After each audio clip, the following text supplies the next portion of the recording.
And welcome everybody to the channel.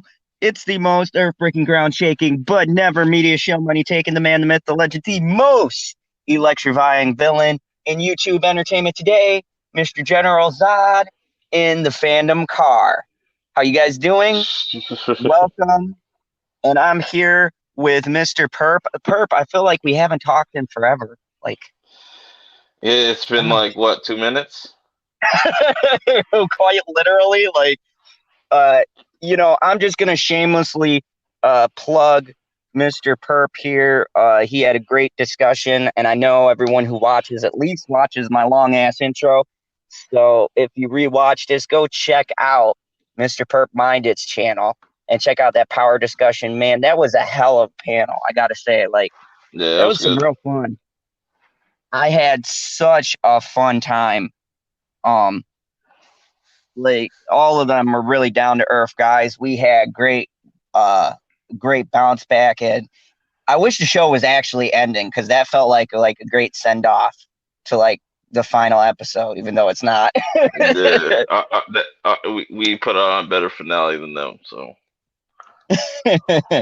And of course, let me see who we got so far. We got Tommy, the man who never sleeps. We've got the bitchy one, bitchy unicorn. She's berating me from inside. So good to see you, bitchy. I know you're gonna hit me later. We got Mr. PB, who's gonna be in here. Apparently, he didn't know we were live. And we have Trey Courtney. What up, Trey? Tonight is gonna be an awesome night. I sent a link to LB. We'll see if he popped in because I know he's gonna want to talk about this tonight. Tonight we're gonna have the after party. The after party for the most politically pandering pieces of shit known as the Oscar nominees and nominations, and we're gonna talk about this fucking shit show. Oh my god! This is the finest example of Hollywood just sniffing each other's asses and saying when how great this is. when you get Eminem on stage, that's when you know you fucked up. Yeah, this show was so. They said, did you hear the statistics? I go to Odin's movie blog. If you don't know Odin, go check him out. He's great with stats and facts and things. And he was talking about the statistics, and they are down in viewership. Man, he said something like 20 million You, less. you know why people were watching other things, especially Power. Yeah, all the people, all those 20 million, they were over at Stars watching. Stars wishes they got 20 million people. I'm like, Yeah, but yeah, I mean, you know, this is, this is ridiculous. And Wookiee supremacy, awesome to see you on here, buddy. We're not talking about normal Oscar talk. I don't care about the normal things. I want to call out the funny, stupid shit that was in the Oscar because, oh my God, oh man. Uh, I'm going to highlight some things. I'm going to go over the Joaquin Phoenix speech, if you want to call it that. That's my boy, but I'm going to blast the shit out of that speech because seriously, that was the most, I think, in the history of giving a speech, that was the worst fucking speech I've ever heard. And the fact that no one is calling it out, except for I think LB was the only one who did a video, my God, that speech was terrible. I specifically tuned in because I knew the Joker was going to win. And I thought I'd hear some crazy stuff, but nothing prepared me for the level of foolish that I would hear.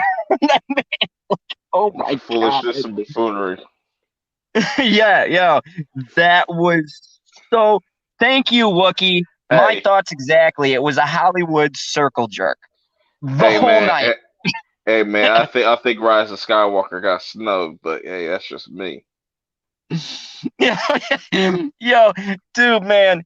At that point, I honestly was expecting something stupid like that. I mean, in hindsight, we got the people who should have won, but I think it's because there would have been a bigger riot than at the end of Joker if they got snobbed. If they didn't get nothing, whoo, man, streets would have been burning, perp. Yeah. I mean, people should be even just happy that Joaquin got nominated for something. You know what I'm saying? Because I guarantee you, like the people at the Oscars, whatever, they were like probably like they weren't considering it, but it's what the people want, so it's like we gotta give them something. But And I I don't know. see the chat interacting. Good job, guys. You know what?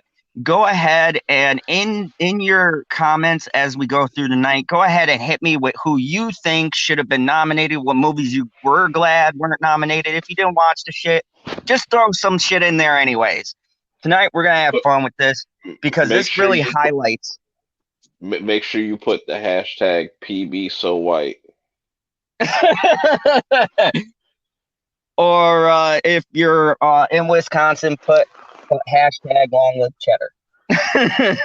Oh, if you're in Wisconsin, you definitely gotta put hashtag the Packers suck. Oh man, yeah, man. You know PB's gonna come in hot. You might have to walk away. But yeah, um, this was.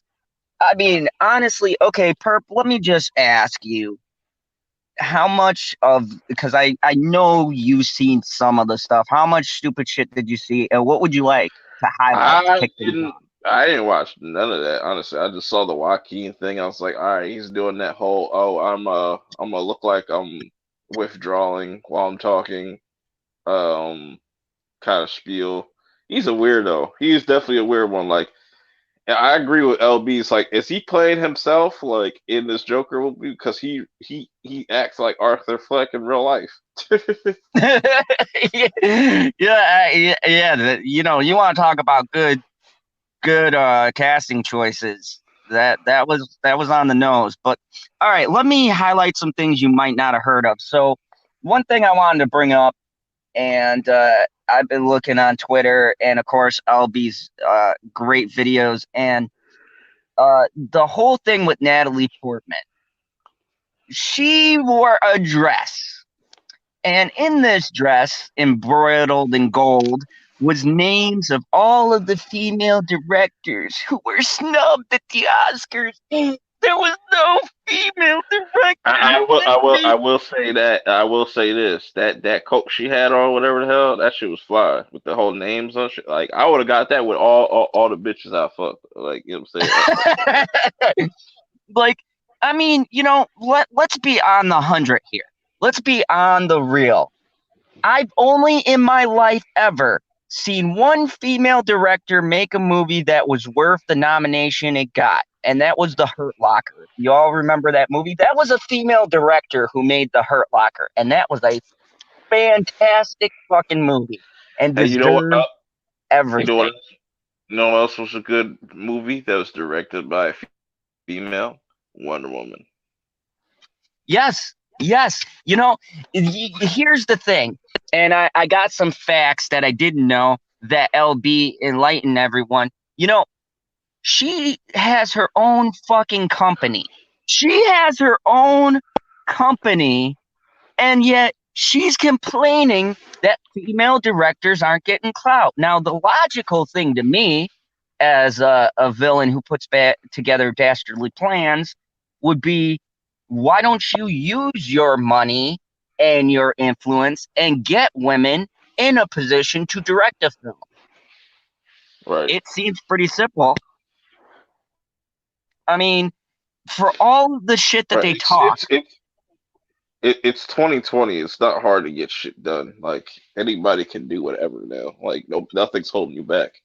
You know what I'm saying? If you got the team, the right people around you, and the right people in your corner, and you just got that machine, or you got people that are willing to, jump off the edge for whatever you believe in, or not. What I should rephrase that. On like whatever like project you're working on, you got nothing to be worried about. Look who what won best picture. Exactly. Exactly. And you know what it is, Perp? Let's be real. How many female directors are making good movies for there to be nominated? I mean, look at the Right. female led, female acted Elizabeth Banks starring, directing, producing, writing, acting. how well did that do? The reason why females aren't getting nominated is because they aren't making good movies. It has nothing to do with the fact that they're female. It has to do with the fact that they aren't making good stuff. Bottom Right. line, you know. Was I mean, Booksmart was Booksmart is that's the title, right? The yep, was that directed by a female? yes, and that movie was atrocious. I absolutely that movie was like a reverse like super bad. I was like, this has already been done before and better. Like, Right. but you know, this is the thing. The reason why you don't have more female directors getting greenlit for projects is because they're making uh, agenda-driven movies and they're not putting out good quality movies. And once again, I go back to The Hurt Locker because that was a phenomenal movie about with someone who was passionate about the film, and it didn't matter they were a female, they won. They won for that movie. They won Best Picture. I mean, because it was a good movie. And it's just like with any of these other stupid hashtags that they've had in years past. You've got to have directors of any ethnicity, any background who are making these films to be nominated. And there is none. Right. You know, it's ridiculous because the people who are putting out different content are the people who are, you know, they're not female. I mean, Todd Phillips made the Joker. If it was Miss Phillips, I'd still nominate him because it was a good movie, you know? And these elitists know that. You cannot tell me, okay, LB said when you look at her filmograph, right? Look at all the people Natalie Portman worked for or is still currently working with. And guess what? They're all male directors. So you're going to sit here and go up and say some stupid ass comment like, and all of the male directors nominated. Bitch, please. What did you direct? What have you done within this past year that was Wait, good? isn't Natalie Portman playing? Isn't she in Thor? Is that another chick? Mm-mm. She's in Thor. I see what she's doing. She's trying to get early buzz going. Yep. Yep. It's early. That's exactly what it is. This has nothing, this stupid statement, and I don't know why Hollywood keeps doing this because Birds of Prey is suffering from this. It's this terrible campaigning. They are study on this attack something to get yourself noticed. And it's not doing what it used to do. It's actually having an adverse effect. Now people are going, whoa, wait a second. What is this bitch talking about? Like, you made your whole career on male directors. Your first breakout role was a French male director, and it was a little film called The Professional. That's where Natalie Portman got her start. She was the little girl who was trained by a male assassin, and the director, I can't remember his name because it's like a weird French name, but it was a male director. So don't come out and tell me that, oh, it's because the females are getting snubbed. No, it's because they don't have any fucking creative ideas coming out, so they're not getting heard. Make a fucking creative movie, and people will get it put up there. So, I mean, that just pissed me off from the onset because I'm like, it's just so, it's very hypocritical. It's like, it's really, and imagine, right? You're in that category, perp. What would you think if someone goes to announce your category and they announce it like, oh, and the male directors are like, wouldn't that like make you a little salty? Oh man, it's just like it's the same thing. Like say ah damn, I just lost my train of thought. But like the whole thing is just ridiculous. Try motherfuckers can't enjoy shit anymore because it's on both because it's really on both sides. You got people that are trying to push this agenda, and then you got other people that are fans of the shit and they're kind of jumping out the windows with certain shit. Like it's all fucked up. There's no balance. Yeah, yeah. I mean, you do got, and look, you got the extreme end on the other end too, where everyone's calling out it's saying, "Oh, this is woke," and it's like at some point we have lost the middle ground of let's go back to films. The Oscars, I can't remember. I think it was, yeah, I want to say it was around 2018, maybe a little bit sooner, where I started falling off because it used to be about thanking people, and saying, I like to thank my mom, my Thank dad, God. Joe from who got the coffee, you know, the company, and like now, So, did I hear that there's no balance? No Where's balance. Thanos It's when you need lost. him? yeah, we need to start snapping some people out of existence because this shit's getting ridiculous. Hello, PB. Did PB, what was your take on the whole Natalie Portman thing, wearing a Oh dress full? my God, that was the dumbest fucking dress I ever fucking seen. Nobody wants to look at the dress. They want to look around the dress. I thought Let's it was not kid pretty fly. ourselves here. I thought it was pretty fly though. I mean, it by itself, it wasn't terrible, but as soon as, you zoom in Yeah. on it and then you understand what its intent is, you're like, wow, you're a real fucking You virtue signaler. You're starting early for Thor 4? What the fuck? you know what it made Joaquin Phoenix's like acceptance speech better is if he came out like, well, As gay? no, wrong, Oh. wrong phrase. If he came up to the podium Oh, as he the came Joker. up as gay. That's a new phrase. I don't know that one. Nah, he would be in the Joker makeup and shit, accepting his role. Oh, that would have been awesome. That would have got millions of views. That would have got their No, what ratings I he up don't know. should quick. have I don't did know if you can was talk about stealing cows as the Joker and people take you seriously. Although nobody took him seriously anyways because everybody loves milk and cheese, so they can fuck off. no. What would have been more impactful, and what would have made me take that speech more serious is if he came out with a fucking cow. If he came out with a cow, I would have clapped No, in no, my hold on. house. He would have had to came out with the cow and a calf and been like, I rescued these two together, and now they'll be able to live together for the rest of their lives. Motherfucker, if Hashtag he's cows a lives boy, he's matter. gonna try raping her at some point. You gotta separate them motherfuckers.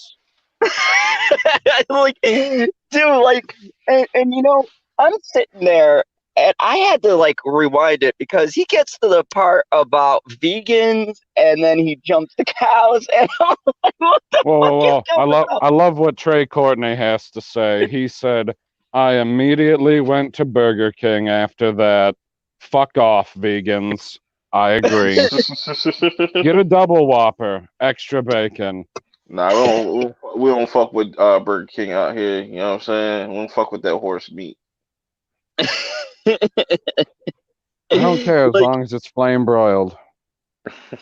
no, like it was just like, and you know what was weird about this whole thing, and LB pointed this out too, which is why I sent him a link. I'm hoping he's gonna jump in, but it was like he called something that I didn't realize because I checked the other YouTube channels and no one was calling him out. I did hear Odin say something, but no one else that we really know was calling out how ridiculous the speech was. Like, that speech was fucking ridiculous. He says one thing about the cancel culture, but if you take the speech as a whole, that speech I was by mean, far the worst Oscar speech I've ever heard in 35 I years of my I life. recorded the Oscars, but we didn't watch them yet. I think I watched, gosh, I made it the first 15 minutes or so, something like that. I was just filling time watching it. I think I made it to the Regina King part. So I didn't make it to his speech yet, obviously.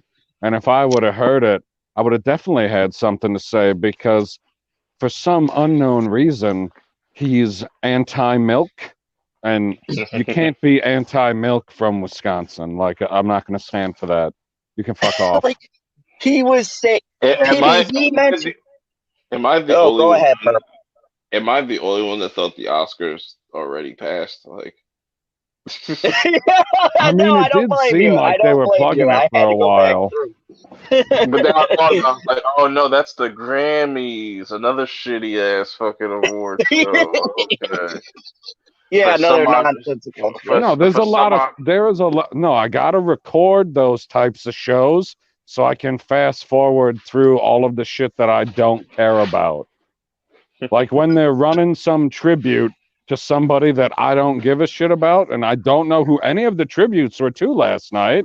I'm gonna fast No, forward through it, and that's gonna save me like 20 minutes. And like then the commercials that are on either end of it, and then right to a joke, and then give out another award, and then look at somebody's cleavage in the audience, and then back to another commercial. so. I mean, the first thing I wanted to bring up was the Portman thing because I watched LB's video and it had a lot of facts in there, and it's very interesting seeing the fact that wait, she wait, owns wait, her wait, own. It's refreshing from watching wait, a video on your channel, right? Facts. wait, you actually watched LB's video? Really? Yep. Yeah. Like the whole thing? Yeah. Right down to him talking about the IMDb credits and everything else, and yeah, I watched the whole thing. It was very. I learned some stuff about Natalie Portman I never knew, and I said to myself, "What a fucking hypocrite!" Like she has never once. Well, no. Let me correct. She has twice, but she doesn't typically work with female directors. But yet, on her little fucking dress, she was promoting all of the female directors that were snubbed, but yet she works mostly with male directors. And the company that she owns, she hasn't employed any female directors that we know of, and no female directors with upcoming I projects. know that was the whole Interesting. point of the dress is that she was running low on virtue points, so she had to put it out there. She's like, I don't have any points on the board. How can I score the most points possible in one night? And she's like, oh, I can prop up all of these women at the same time by plastering them all over my body because that's all people want to look at. They don't care what she has to say. No, not so. We had that foolishness, and now PB, you follow the world of politics. And Hold on. I want to read the comment from Wookiee Supremacy. I assume that he's still talking about the Oscars. He says, I'm not watching that crap. I've got a normies friend that watched it, and I wanted to punch her in the face when she started talking about it. I mean, as long as you didn't punch anyone, that's fine. and don't make any mistakes. I'm not glorifying it. I want to point out the stupidity here because I find it funny. Here's the situation. Let me just frame the situation No, here. I assume that this person that he is talking about wanted to talk about it sincerely. Like, wasn't it so amazing that Parasite won Foreign Film of the Year and Movie of the Year? Whatever. I feel like yeah, Parasite was awesome. I actually never saw followed.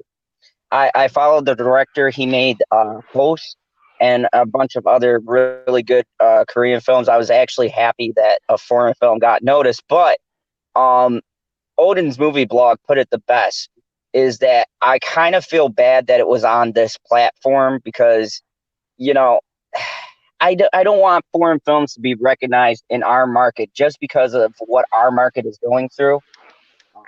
But hey, Zod, you at least you watched the movie.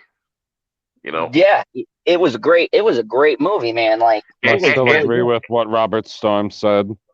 I mean, because like it's like when I hear I never I like I know little bits and pieces of it. Like I watched like probably like 15, 20 minutes of it. I was tired at the time I watched it, so I was like, I'm gonna come back to this.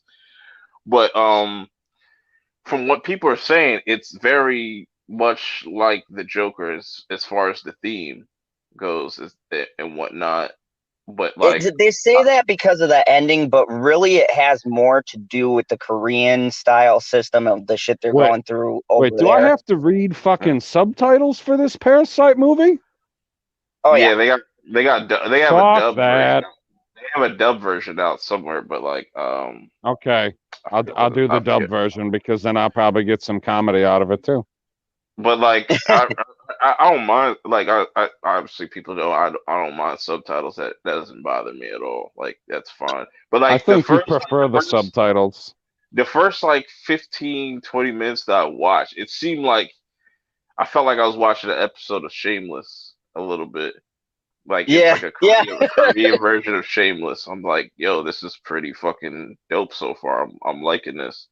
And it's dope that a foreign movie does get best picture because that opens the doors for other like you know what I'm saying that opens because I've been saying this. I was like, yo, like the people over there in Asia, they've been killing it from like action movies to like horror to just you know what I'm saying they're just creating good films. And that's all it's about. You know what I'm saying? Like and people saying like Joker got snubbed. Honestly, I don't think Joker should be up there.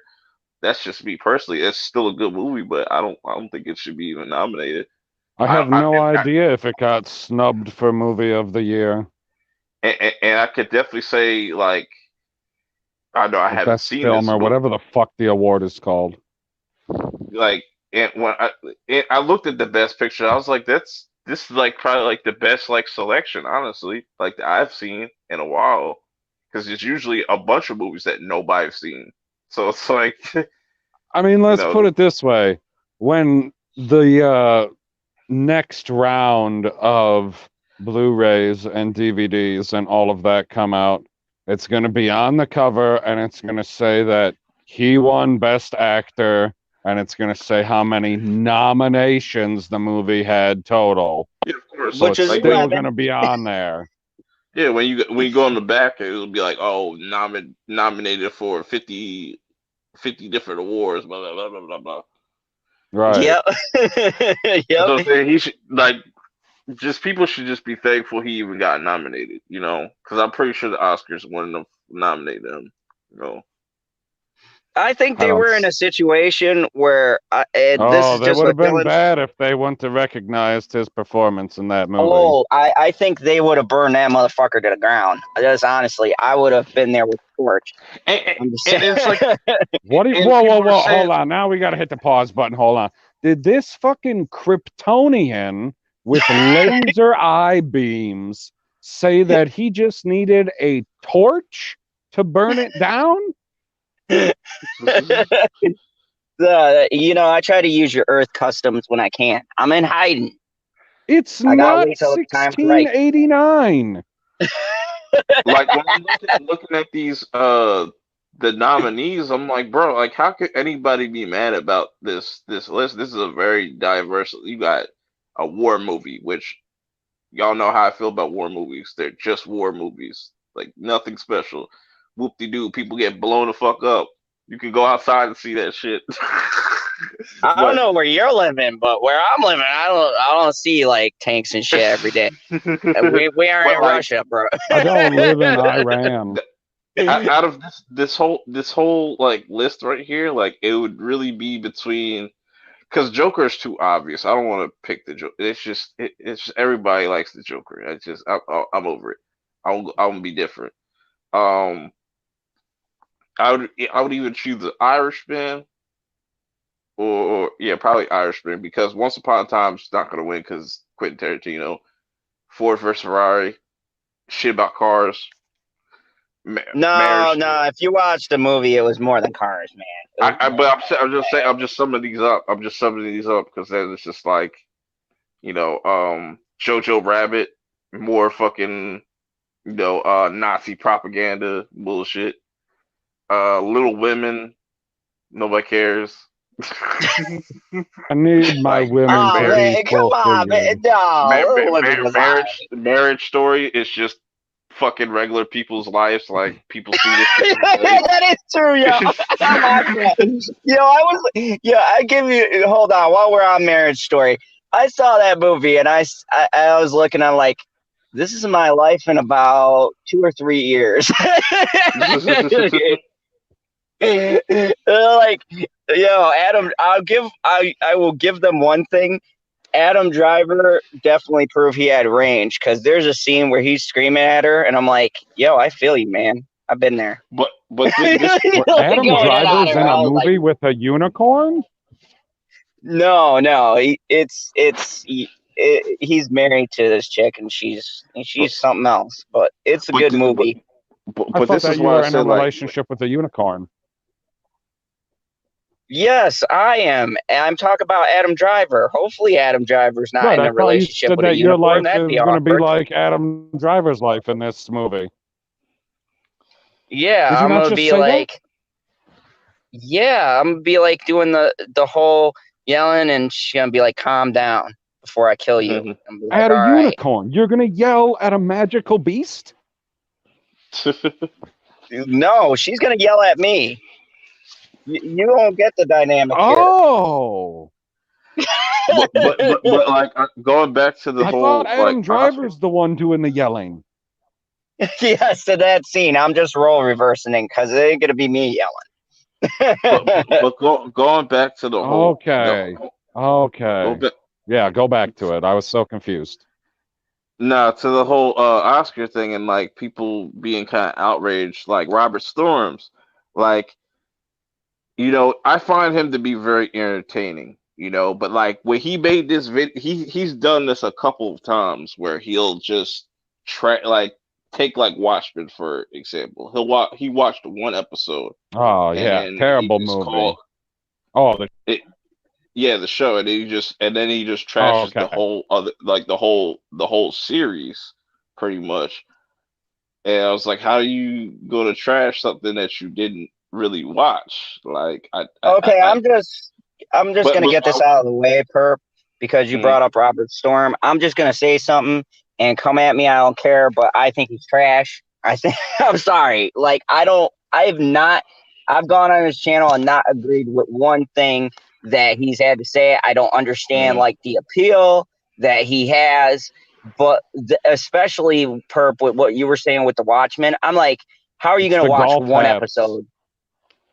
like How are you gonna? he honestly, I'm not gonna try to put words in his mouth or just say like how he should run his channel or nothing like, because I'm not gonna do that. I'm just saying from like when I watched that video, I was like, because I remember him doing a live stream saying he was gonna go watch all the movies that were nominated. So when he made this video, I was like, "Oh, bro, you didn't even watch this." I was like, "Dang!" I was like, in my head, I was like, "Yo, he didn't even watch this fucking movie." That's probably why people are killing this dislike button.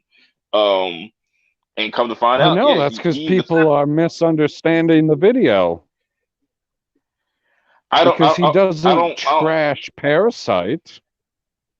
Well, afterwards, he trashes Parasite, say like hashtag fuck Parasite, hashtag like he just went completely off the walls with that shit. But like, just the one thing that stuck out to me is that like he didn't watch the movie, so like right there just kills your whole.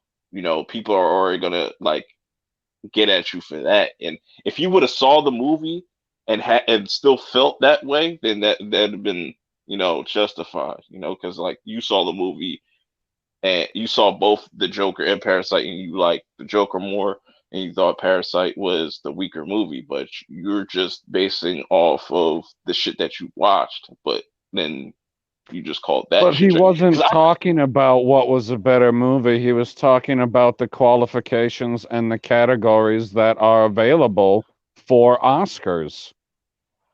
I know that, but like there's been like other shits.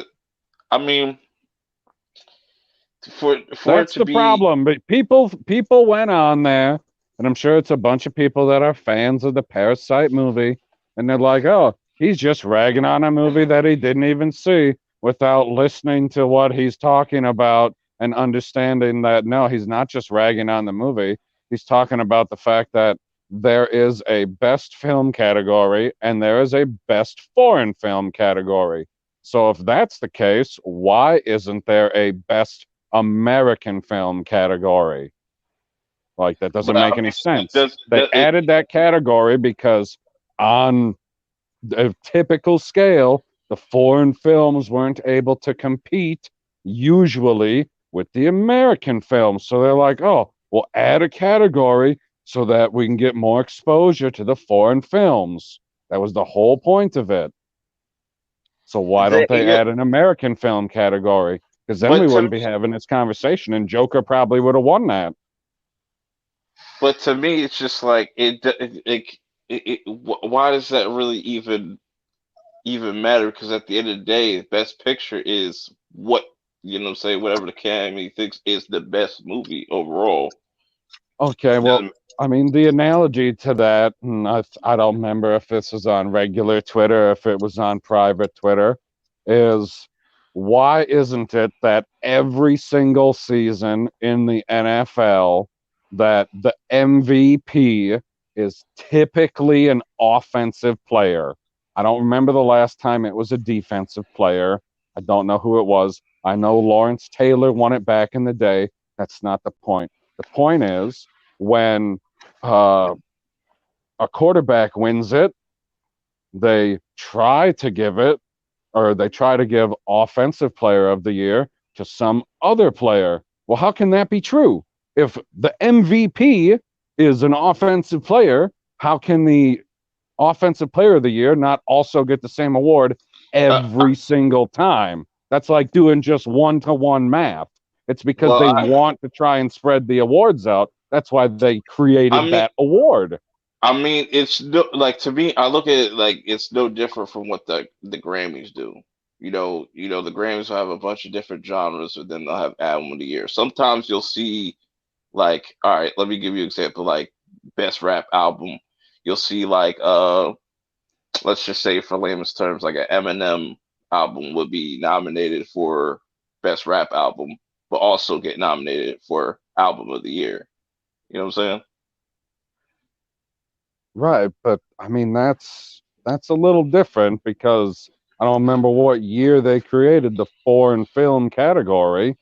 I mean, how long have the genres of music been around? You're right, they have to add one every time a new genre of music is created, but how often does that happen? And then they go ahead and do it.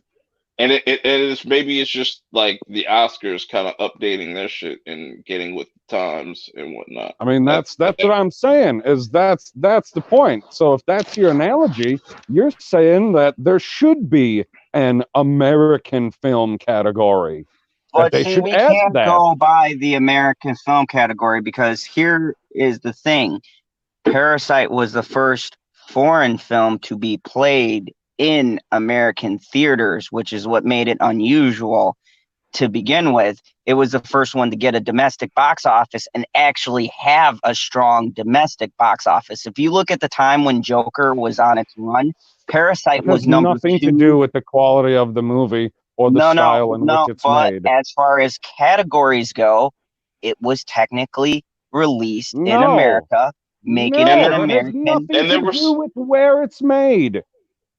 For the film to get the best film, right? And we're going by the analogy, it was a film in the domestic box office, right? No, that's not how they determine foreign or domestic films. Not if where they're released. No. Or else they're all foreign films. Come on, Zod. Don't be like that. It's when you're made in the foreign market. You're produced in the foreign market. That's where all of it comes from. Like everybody who like made Endgame. Maybe not everything is filmed in America. Like you got to go on location, right? But all of the money came from America. Disney is from America. Warner Brothers, you know, the people who produce Joker is from America. Who produced Parasite? I have to look that up. I know. I bet you it's some foreign company. I bet you it's not like MGM or Paramount. Now, they might be the ones who distribute it in America. I don't know that, but I doubt if they're the ones that make it. Because that's not how you determine what's a foreign film or what's an American film.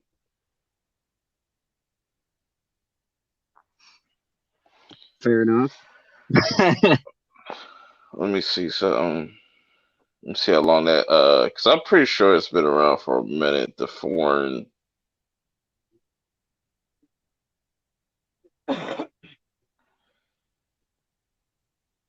Oh, now we got radio silence. So Anyway, I still think that Robert was right. That if they're going to add that category for the purposes of showcasing those movies, they either shouldn't be nominated in the other category, or if they win the other one, the Academy knows who won. Like, you know who won. You determine who the winners are. So then pick the other movie, whatever's 1A, for the other award. It's not that difficult to do. Yeah, I just think in his video he wasn't clear about his point. Like you could like He was not. He was not like, clear. That's what I'm saying. I can see what you're saying because I saw that too. Like it's just like he went about it the wrong way, and I said, and also I would said like if he would have watched the movie, that would have probably helped his point also. Like if you were trying to like you know what I'm saying, but you're So okay, what would have it happened? Let's say he watches the movie and he likes the movie and thinks that it's a better movie than Joker and still has this argument. Is it still a valid argument to have, even if you think it's a better movie? Absolutely, then. Because then you have facts to back it up. Be like, yes, I understand it's a good movie, but laid it out like you did, because the way you explained it was a hell of a lot better. Because I don't need to see the movie to explain my point of how the categories are designed to showcase which movies. Because when you're watching Robert's video, you're like, it seems like he's thinking that like the best picture is a popularity contest, which is it's not. But like, it's not supposed to be. Yeah, it's just like not everybody. It's just like I understand that everybody and their mom loves the Joker, but there's also people out there that don't like the Joker. You know what I'm saying? So it's like, and a bunch of, and it's just like I'm kind of like surprised that Tom Hanks ain't on this list. Like A Beautiful Day in the Neighborhood, that was a great movie. Why did that get nominated? That was great, but that's a whole nother thing. But it's just like it's just certain. It's just certain thing. It just looks like that. I wouldn't say that was woke, and that's another thing. Like I know he put the air quotes and shit, but it's just like no, bro, it's not woke. Because like you saying that, like you're just going off on a tangent now. You just say, oh, Parasite winning was woke. Yeah, that's he used air quotes, but see that's something that you would have to see the movie in order to say, because exactly I'd have no clue. And it is most certainly not. That I can tell you. And that's why Koreans don't have the same politics we do. And that's what you would see in his comment section. It's like, yo, this dude didn't see the movie. If he would see the movie, he wouldn't be saying that. Like, yeah, I think when he said the woke comment, he was talking about them picking it was a woke thing to do because it's a foreign film. Over the Joker. I remember that. I think part that now. was it. Yep, I remember what you're saying. So I mean, I think that was the point, but still, it was just poorly constructed and very no, he wasn't necessarily talking about the film being woke. He was talking about the Academy showing that, hey, the one foreign film that we nominated for Film of the Year was the best one. Look at how progressive we are. We can see the art in the foreign films. But also that film got a lot more like Ben had buzz way before it hit the Oscars. Like in film festivals, people were loving it. Like Whatever. Either way, I looked at his channel. I scrolled down to the popular uploads. That video's got like 41,000 views. He needs to double down and do it again. The last time he had that many views was like freaking 7-8 months ago. Yeah, but that's just the thing that we talked about before on the other stream about the stuff that gets the clicks. Like that was going to be a controversial topic to begin with. Like anytime you get a popular film, whether it's Joker or Parasite, clearly you're going to have people who are going to come out one way or the other. So Right, I mean, fuck Parasite. Joker should have won. I never seen Parasite. There. Now you got that soundbite. my whole thing is that it was the manner, like if he worded it like the manner to which it won, I could have been more behind what was being said, but that just comes off with how you present the disagreement as opposed to what you're disagreeing about. Well, I would So- love to know exactly what he did to get the traction on his video initially. That is intriguing. It's intriguing. So there was another thing I wanted to bring up with Brad Pitt at the Oscars, made a statement where he said it's something to the effect of he got 45 seconds to say whatever he's got to say, you know, the normal Which is speech or 45 whatever. seconds more than the witnesses got in the Senate. Yep. What a You're so funny, Brad. like Congratulations on your political humor. it's like you know, it's like, why in the world, you know, does someone give these people things to say, or do they just go up and they go, the first stupid fucking thing on your mind, just go and say it? you know what would have been the smartest thing for somebody to do if they ever wanted Best Actor? Just go up there and be like, "Fuck all y'all." I'm waiting for that speech. Right, I'm waiting for like a mic drop. Get up on stage. I'd like to say fuck you to the Academy. Right, fuck the Academy. And Sound like fuck they could take everyone it in away this from you. room and your cheap ass fucking wine. Fuck you guys, Right. I'm out.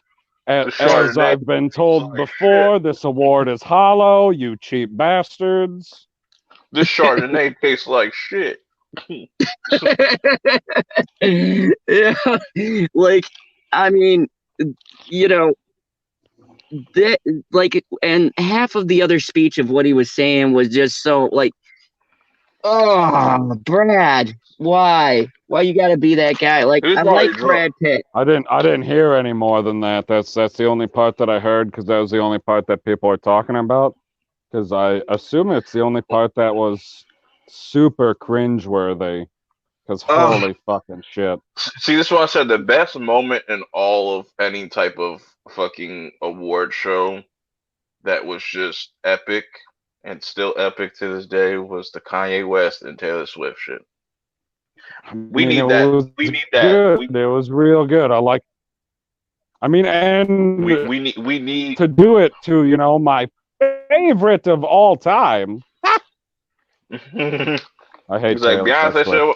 The shrug too.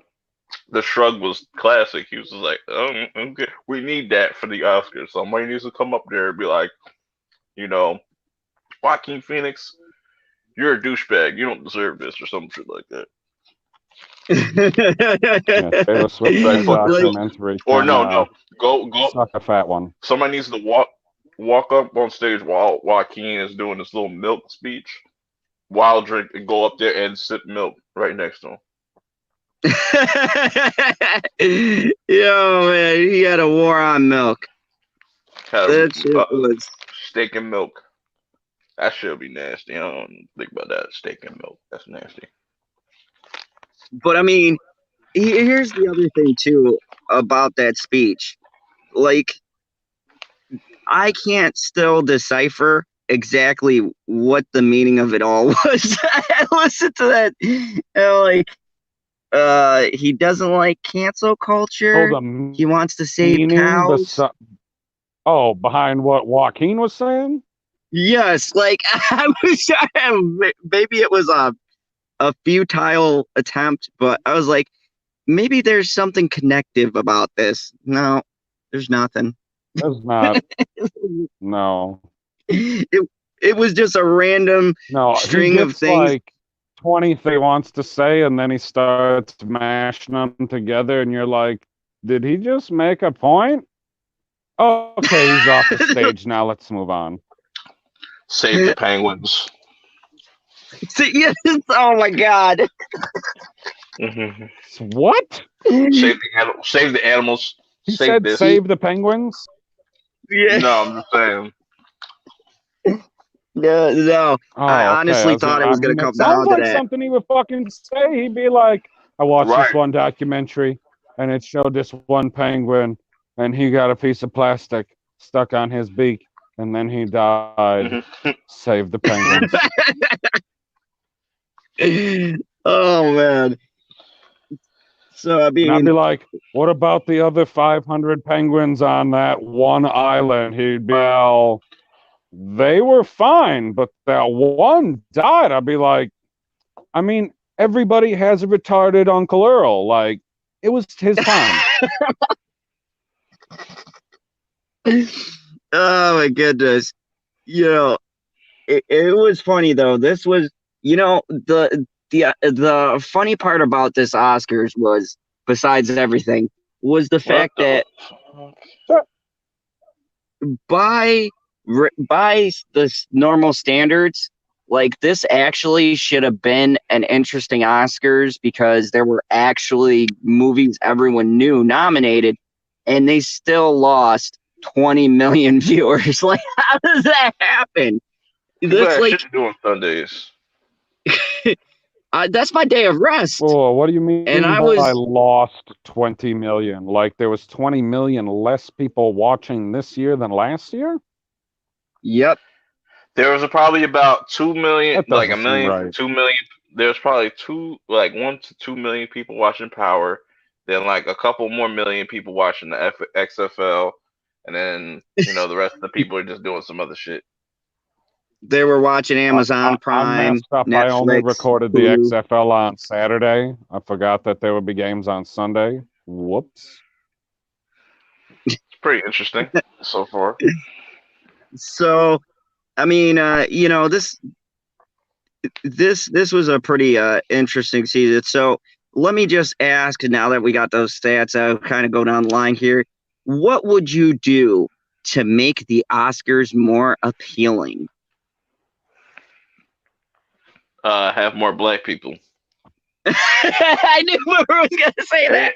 I'm just saying, if you want more people to watch your shit, put black people. Yes. Like, don't get Eminem to go fucking perform. Go get Kendrick Lamar or, you know, Chance the Rapper or something like that, you know. Go get Tyler, the Creator. Well, because, you know, it was a bunch of those elitist white people, and they were like, how can we get close to the rap community without actually having the rap community? We gotta get Eminem, the person that's so distant from us. You could have got Lil Wayne performed up there, at the man. Oscars. People got... Yes, of all places. Oh, that's how you know. I'm that's just how gonna highlight this right here. That's how you know the Oscars is racist, bro. They would not let no black man perform there. Nope. Trey Courtney says, get Dave Chappelle to host it. Oh, I tune in. That would be I would be glued because they don't want they won't even let Chappelle buy a ticket to be an audience member. I'm pretty sure they're gonna get Kevin Hart eventually. They're gonna come to some type of terms and agreements. Yeah, man. Because Stig I mean, said napalm. like Ooh, what if they got Brie Larson to host? Ooh. I mean, is she I hosted in would be that there in black person. dress? Oh fuck. I'll watch it if she's hosted in that black dress. No. I would never no? ever. You're in love with her. No. Really? How Fuck many her. posters Fuck her black do dress. you have at your house of MCU movies? Okay, you know that story. How many? That No, one was given to me anonymously. No, just answer the question. Just give me how many posters. You son of a bitch. One.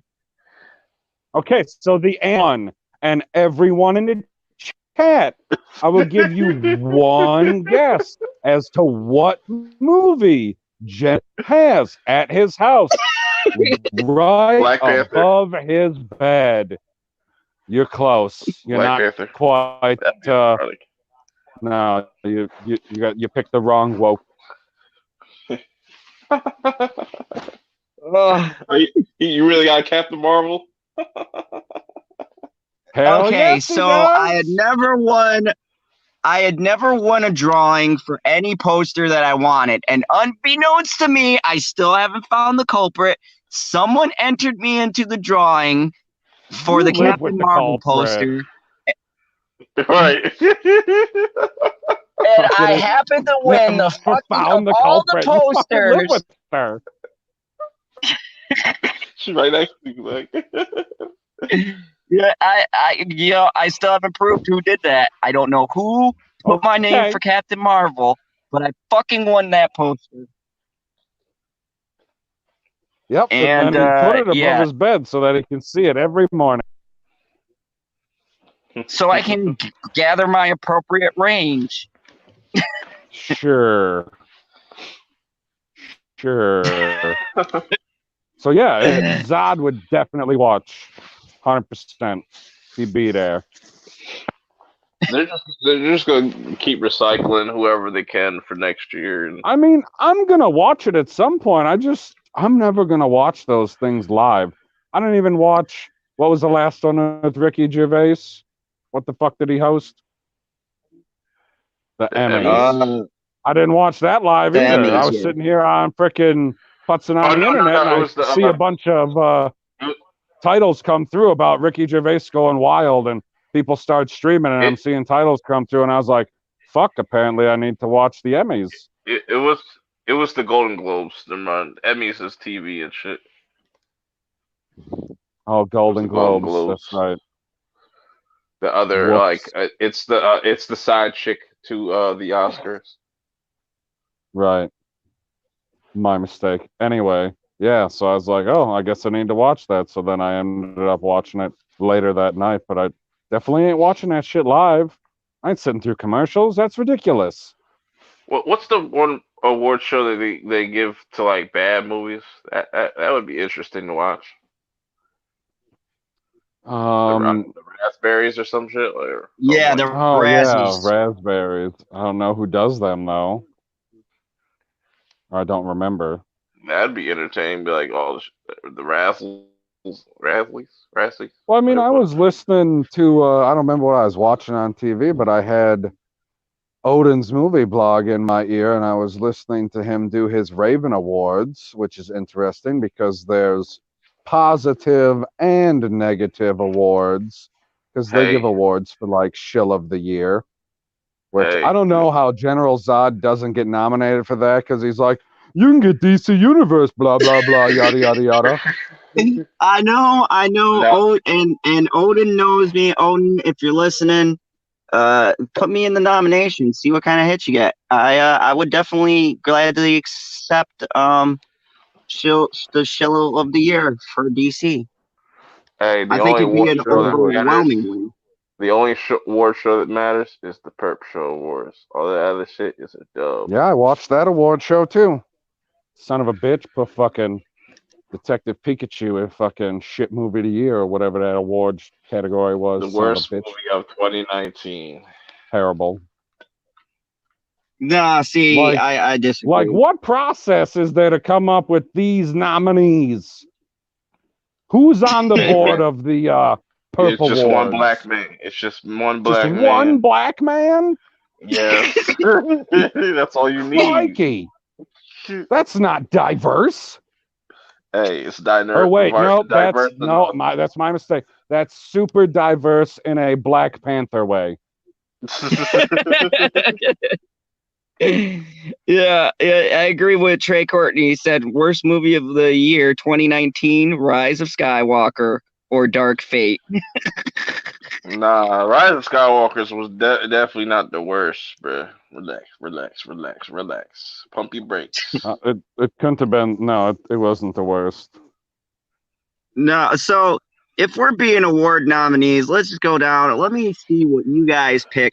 What was the worst movie for you of 2019? Because I got it already. I'll go with Perp first. I bet you no one's gonna pick mine because no one fucking saw it except for me. Thank you, bitchy. Anyways, Well, the worst movie I saw was last year was How High 2. That shit was hot garbage juice. God, Oh. worst, With a straw with worst ice in new it. movie? I don't even know the worst new movie I watched last year. I mean, on my list, it might be The Rise of Skywalker because I didn't watch a whole lot of new movies, or else it might be Captain Marvel. Captain Marvel was pretty bad. oh, I've got something that beat out Captain Marvel. My worst movie for last year, probably the worst movie ever created. Yes, I'll say it, ever made, even over the Room. That would be a blockbuster. The worst movie, without a shadow of a doubt, was Black Christmas. That movie was Black such Christmas. a exactly. The fact Yeah. how you answered that was the worst movie I I don't think remember ever which one that conceived. was because I remember seeing commercials, but I don't remember what it was. Speaking of Christmas, I saw Last Christmas. That was actually pretty good. No, not Last Christmas. That was actually good. I mean Black know. Christmas. That's what I said. Speaking of Christmas, Yeah, Right, Last so Christmas. what happens in Black Christmas? Well, Ain't no you've black- got Isn't a that a bunch horror? of yes, it was horror about how horrible the movie was. You Okay. have a bunch of girls being stalked by a killer. And oh, spoiler alert for anyone who hasn't seen it. The killer is a bunch of white males who are infected with the alpha gene that makes them go crazy and get I shit you not. That's it's the alpha G? bitchy unicorn is in the chat. We both laughed our ass off. This Oh my thing God. haunts them and it activates. I Just swear said to she was Christ, they going use to this. bed like a minute ago, guy. You liar. No, she's still listening. They say that this ghost infects the person and activates their male alpha gene and aggression and forces them to become stronger and kill women. And there's a whole subplot about this girl being raped by this guy. Wait. It's shit like that. It's just like, how does that get signed the fuck off? Like, oh yeah, we got a green like that. Who said that? You need to be fired, sir. A white man. You need to be fired. Like, oh, this was a good idea. Like, let's completely scrap the actual Black Christmas, which is actually a dope ass story. You know what I'm saying? Like the originals and stuff with the fucked up family and all that. And let's completely scrap that and just like, oh, have it be sorority sisters and all this dumb shit. Like, that shit's stupid. That shit's stupid. Yeah. That shit just make me. And here's the ending of it. The ending is, so these people are infected, right? So by that logic, By these people, you people are mean just infected. the men. only the men get infected, right? So these guys are infected. They break this statue that's causing all this shit. And then what do the strong empowered women do? They trap all of the guys in the sorority and burn that fucker to the ground. So everyone who might have been innocent, who didn't do shit while they were under the So influence of the spirit, all were burned to death. And they were like, wait, yeah, we they beat were all them. white. They were all white men. Wow. All white hair. I mean, blonde hair, blue eyes, white dudes. And there was I need one. to watch this There was terrible a black movie. guy in there. Well, He what got happened to the black saved. guy? He got saved, but Perp, if you seen him, you would throw something at the screen. He was So like the he's biggest. he's like a beta male. Hey, Yep. what's up? That type of Yep. black cat. No, I hate those. I hate black beta males. Tyrese St. Patrick's is a fucking beta male. Tyrese is a beta male. Like he literally kissed this girl's ass. Like he literally, Perp, I'm not joking, he literally holds her bags. Like it is so bad. And Bitchy was right. She goes, I couldn't tell the white white characters apart. I couldn't tell the female characters apart, no matter how racially diverse they were. It's just like, yo, like, bitch, who do I look like? You got two hands. I ain't holding shit for you. You ain't my hoe. Like they were so bad. They had all the stereotypes, and they had the one friend, I swear to God, they had the one friend who was signing petitions to get rid of this guy who was the teacher of this class because he allegedly did this shady shit, which was never proven, but she wants to get him off campus. This bitch has so much time on her hands, they banned a statue of this founder of the campus because he's a male.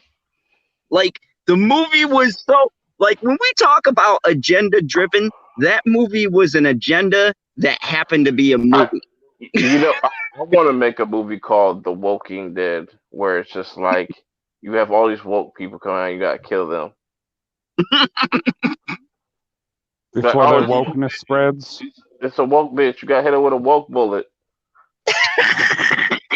Like it was like God, it was literally like highlight Bitchy Unicorn's comment. Which one? Not the most recent one.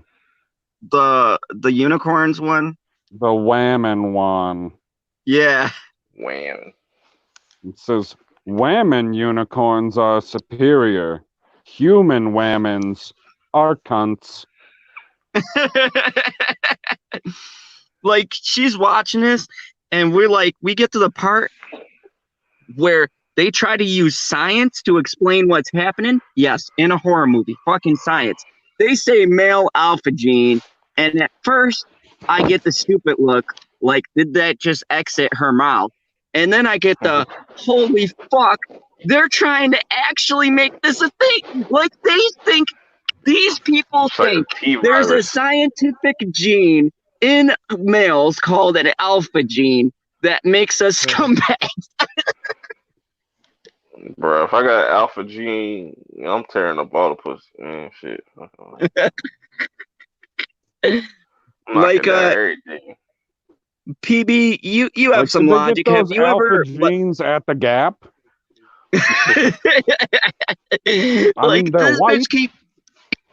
Like this bitch came out like Scooby Doo, like she solved the mystery and said, "I figured it out.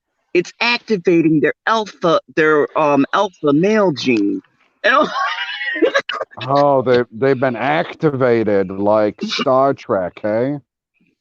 I'm gonna write a shitty script, see if they pick it up. Be like, yo, I'll make a movie about killer penguins and they already made a movie about a killer penguin, and it's called Batman.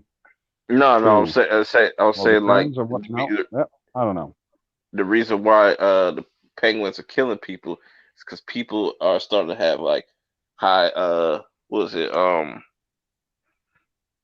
high estrogen and shit and all that shit. And so it's like Oh yeah, because they got an imbalance because they got put on all the hormone blockers. Good point. Good point. Yeah, like I think I just like I really want to see a movie that just flips that and see what the reviews would be like. Could you okay, let's just reverse this movie, okay? Say for instance, there was a film that came out where there were a bunch of females who were killing males and they were killing them because their V gene got activated and they went crazy and they started killing all the males. And at the end, and the males gang up together, they locked them in their sorority and burned that fucker to the ground.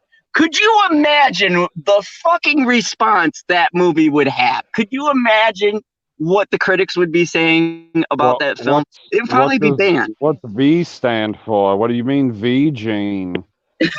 Yeah, you take that as you will. The vagine.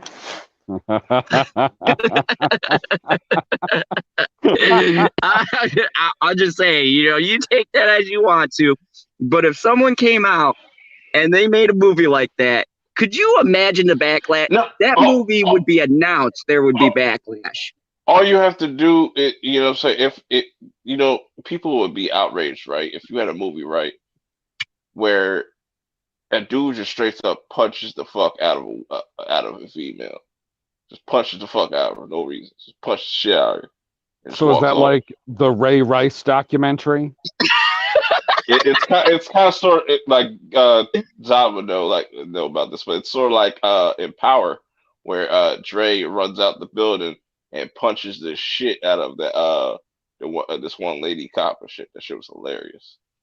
Yeah, he did. He straight Superman punched her right in the face. Bro, like straight dropped her one hit. It was so funny. I gotta send you that gift. I made a gift of it. That shit's hilarious. I'm not sure if you read this or not, Perp, but Bitchy Unicorn said that Zod tries on my dresses and stilettos.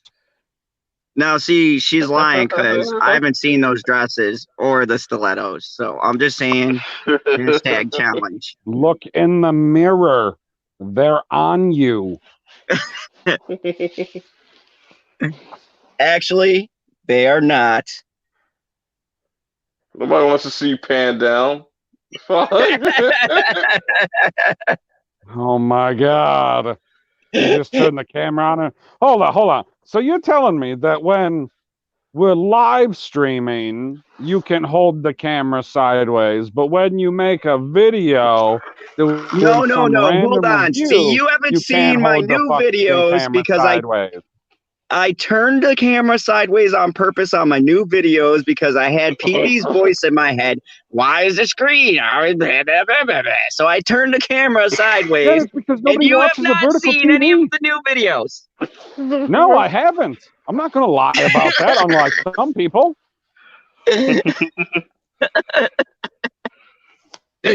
Oh, yeah. Biden touches asking, was that a blue mini skirt? Yes, and it we was don't want to find out.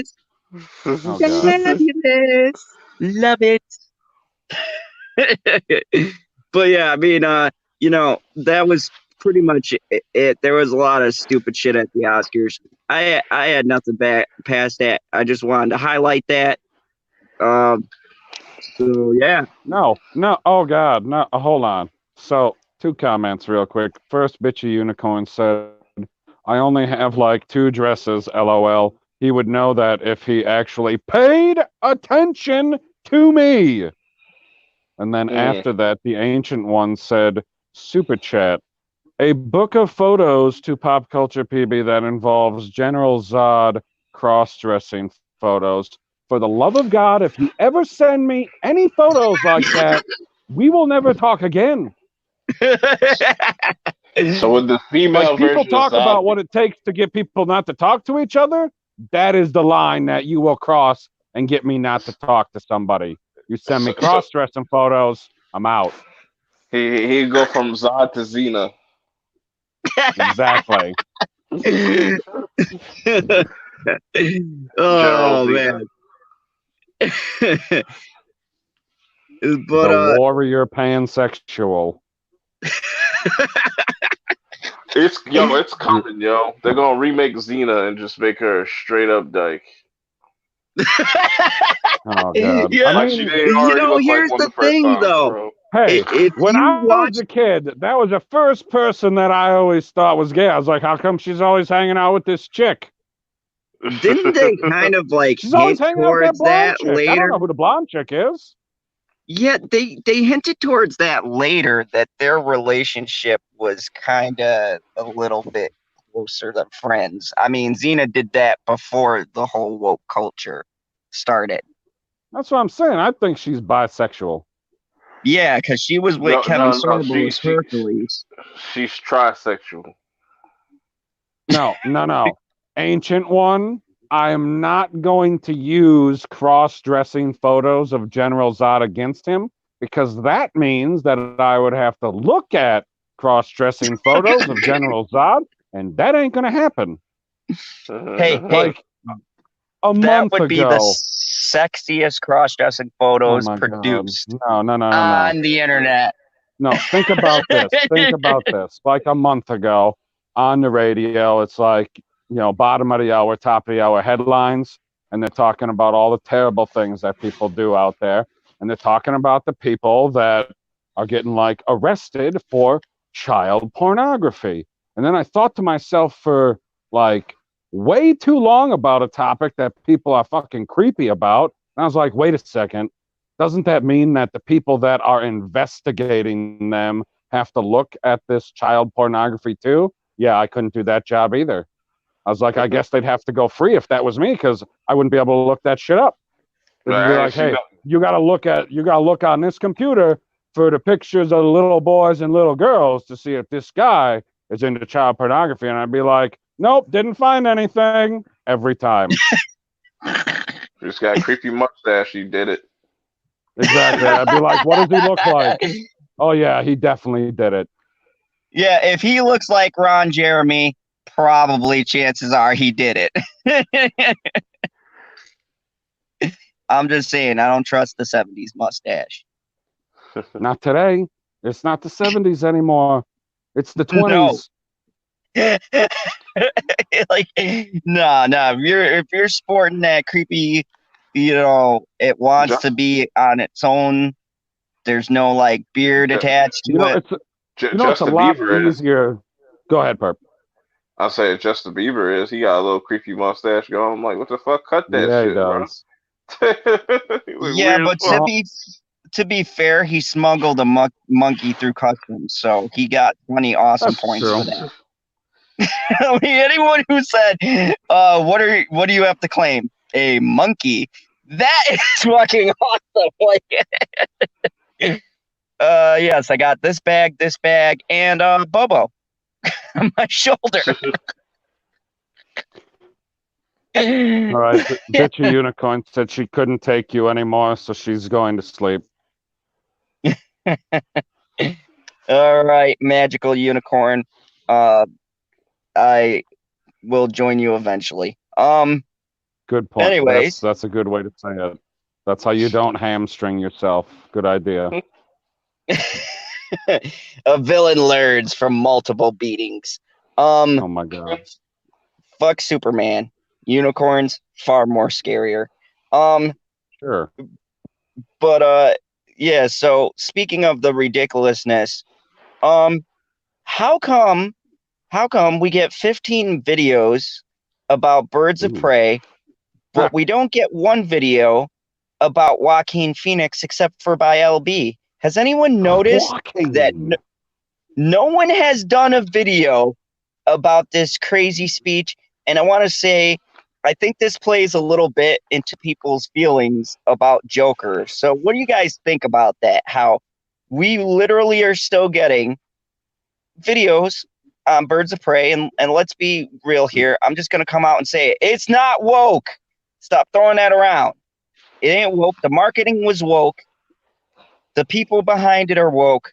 But the movie itself is just meh. It's not the worst. It's not the best. I mean, I personally didn't mind it. I know that's not a popular opinion, but Zod doesn't do popularity. But like, what do you guys think about the fact that no one's come out and made a video on this whole Joaquin Phoenix thing?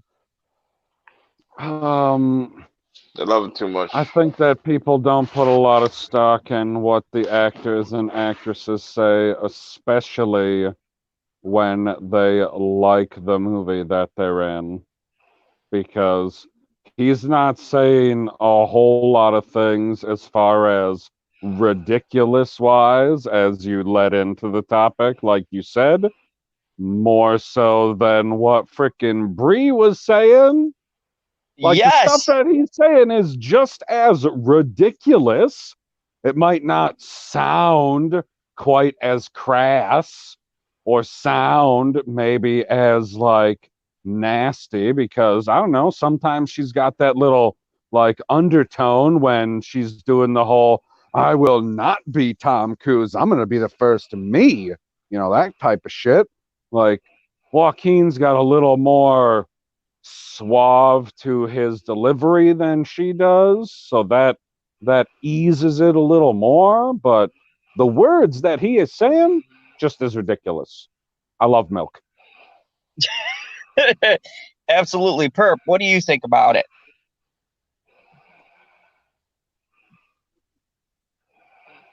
You live, Perp? What happened?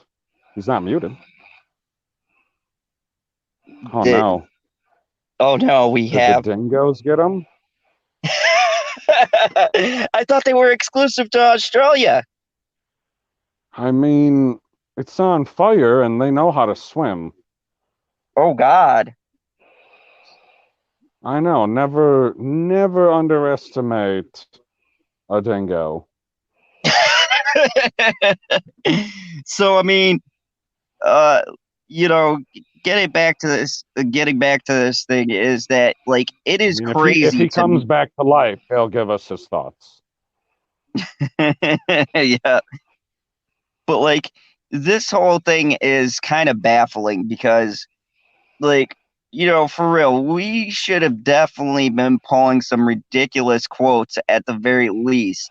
But I mean like I've been perusing around and just on the Oscars in general, but nothing on the speeches and Brad Pitt for that too. Like I would have thought a lot more people would have said something about Pitt's speech because that was the stupidest thing I heard of It this new was, year yeah, so it was far. not a very good joke. I mean, I heard both of those things when I was watching Fox News, but as far as it comes to the typical people that we watch on YouTube, I I'm don't think still I. here for the Oh, for the you're chat. back. Okay. I'm just chilling. So We lost you for a second. Perp, what did you think about the lack of coverage for the speeches? Oh, he muted himself. Okay. Um, wait, repeat that again. So I can just get clear, like. What The did you think of people's lack of coverage for the ridiculous things that Joaquin Phoenix was saying at the Oscars compared to how they would have covered, I don't know, something that Brie It's Larson would have it's said? it's definitely favoritism. Uh-huh. That's the best way I could put it, or bias, No, whatever you want to call it. that's a much more succinct way of putting it than the convoluted way I put it. yeah, I mean, you know, uh, it's like you can't say, okay, if we're using the Brie Larson example, because that's a great comparison, you can't say, oh my God, Brie Larson's this, and this, and then not come out on this, because this to me was so much crazier. Like the shit was so like left field and all over the map. No, it sounded like it was Arthur talking up there. Like at the very least, for comedic sake, it was like wow, like we artificially inseminate cows was one point. And then What are when you? they have their baby, we take their baby so that we can have their milk to put in our coffee and our cereal. And I was like, yeah, America That's first. that's how the dairy industry works. So Fucking you A, know, man. Stop fucking with my state, Joaquin. and I mean, think about it this way. So what you're saying is you want to fuck over the dairy market, which has a lot of hard workers that get up every morning and do shit that I don't want to do. I don't want to milk a cow. Damn That right. fuck I've that. done that before. It sucks. And so you're gonna put those poor dairy farmers out of a job for a fucking cow? And you're Yeah, not but even don't hurting worry. As Joe Biden told us, they can learn how to code. it. Oh, that's another motherfucker who's endless entertainment. Oh my god, like that dude, everything he says is gold. Oh, I love Biden. May Biden never stop talking. Like, they should just give him a mic wherever he goes. No, I mean, I Because guess. Oh, sorry. I didn't mean to cut you off. no, continue. I want I want to get your Oh, take I was on just this. gonna say what I guess is surprising to me is because of the close proximity that we are to the Oscars, I would think that no matter what you're saying about Joaquin Phoenix, like you could bring it up and say, hey, here's the ridiculous thing that he said. I don't agree with it. I still like Joker, and he won an award for playing the Joker. And you make a 5-minute video, and you're still going to get some views on it because it's a Joker video around the Oscars. So why wouldn't you do that? You don't have to like take a hard and fast stance on milk production the way that I do. Hey, Zod, I Yeah, hate to do this, but I gotta dip off real quick because I gotta get up early, work on this damn car. yeah, Ah, man. Yeah, that's Go okay. ahead and let them know about the channel before you head off. you're this perp. You already know where to find me. You know what I'm saying? I got a channel with a bunch of videos. Go click them. I'm out. You got something coming soon? Maybe. Matter of fact, Cool. you just reminded me something is coming. Okay. Excellent. All right, man. I'll see y'all later. See ya. Talk to you later. So, I mean, yeah, when you talk about this portion, the way that the way that these things seem to be working, it's pretty funny to me about it. Look, here in the fandom zone, we do controversial things. The fact that they allow Every now and again. the fact they allow a villain to talk. This is probably the only platform that Zod would be able to exist. So, I mean, if I we're gonna mean, call stuff, yeah, you'd have to create your own website and all that good stuff, and then, it'd be powered by your car. yes, it would be. It would be. Everything would be done in the vehicle. But yeah, I found the whole thing ridiculous. So, to sum up this Oscar talk, PB, what do you think as someone who like actually constantly tapes and watches this stuff? Do you feel like the drop off is accurate? Because I got those numbers from Odin, and that's a pretty steep drop off, and I he's pretty mean, solid with numbers. those numbers are the numbers. Like, those aren't the types of things that you can get a bunch of different sources from as far as like production budget. Like, you could go to a couple different sources and you'll see like, oh, well, this one says the production budget was 200 million, this one says it was 220, this one says it was 180. You can get some varying sources on stuff like that, but when it comes to ratings for TV shows, if it was the Nielsen numbers, those are pretty hard and fast, and I don't think that you can really screw with those. Like you're just reporting numbers. That's like reporting the temperature outside. Yeah, it doesn't So, change so because you it want wouldn't it to, or surprise you can't me. guesstimate it. Right. It doesn't surprise me that it dropped with the people that I saw that were being promoted to perform there. There wasn't anybody special that was going to perform there or anything like that. I mean, people show up and turn it on to see live performances like that. Some people watch the Grammys for the performances.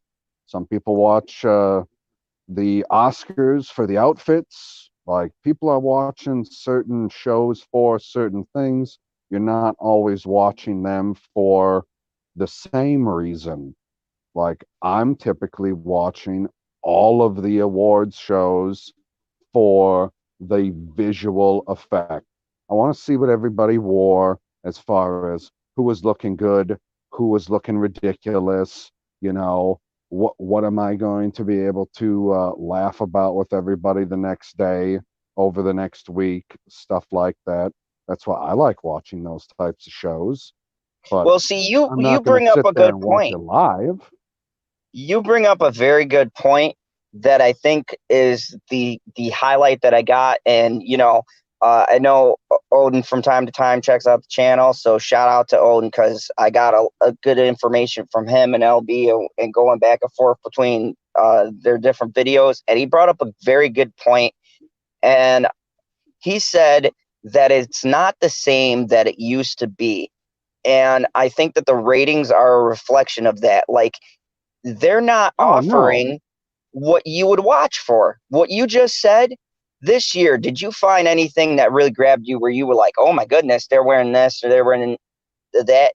Even the outfits were very meh, like Well, I standard. mean, I There's said no one even being.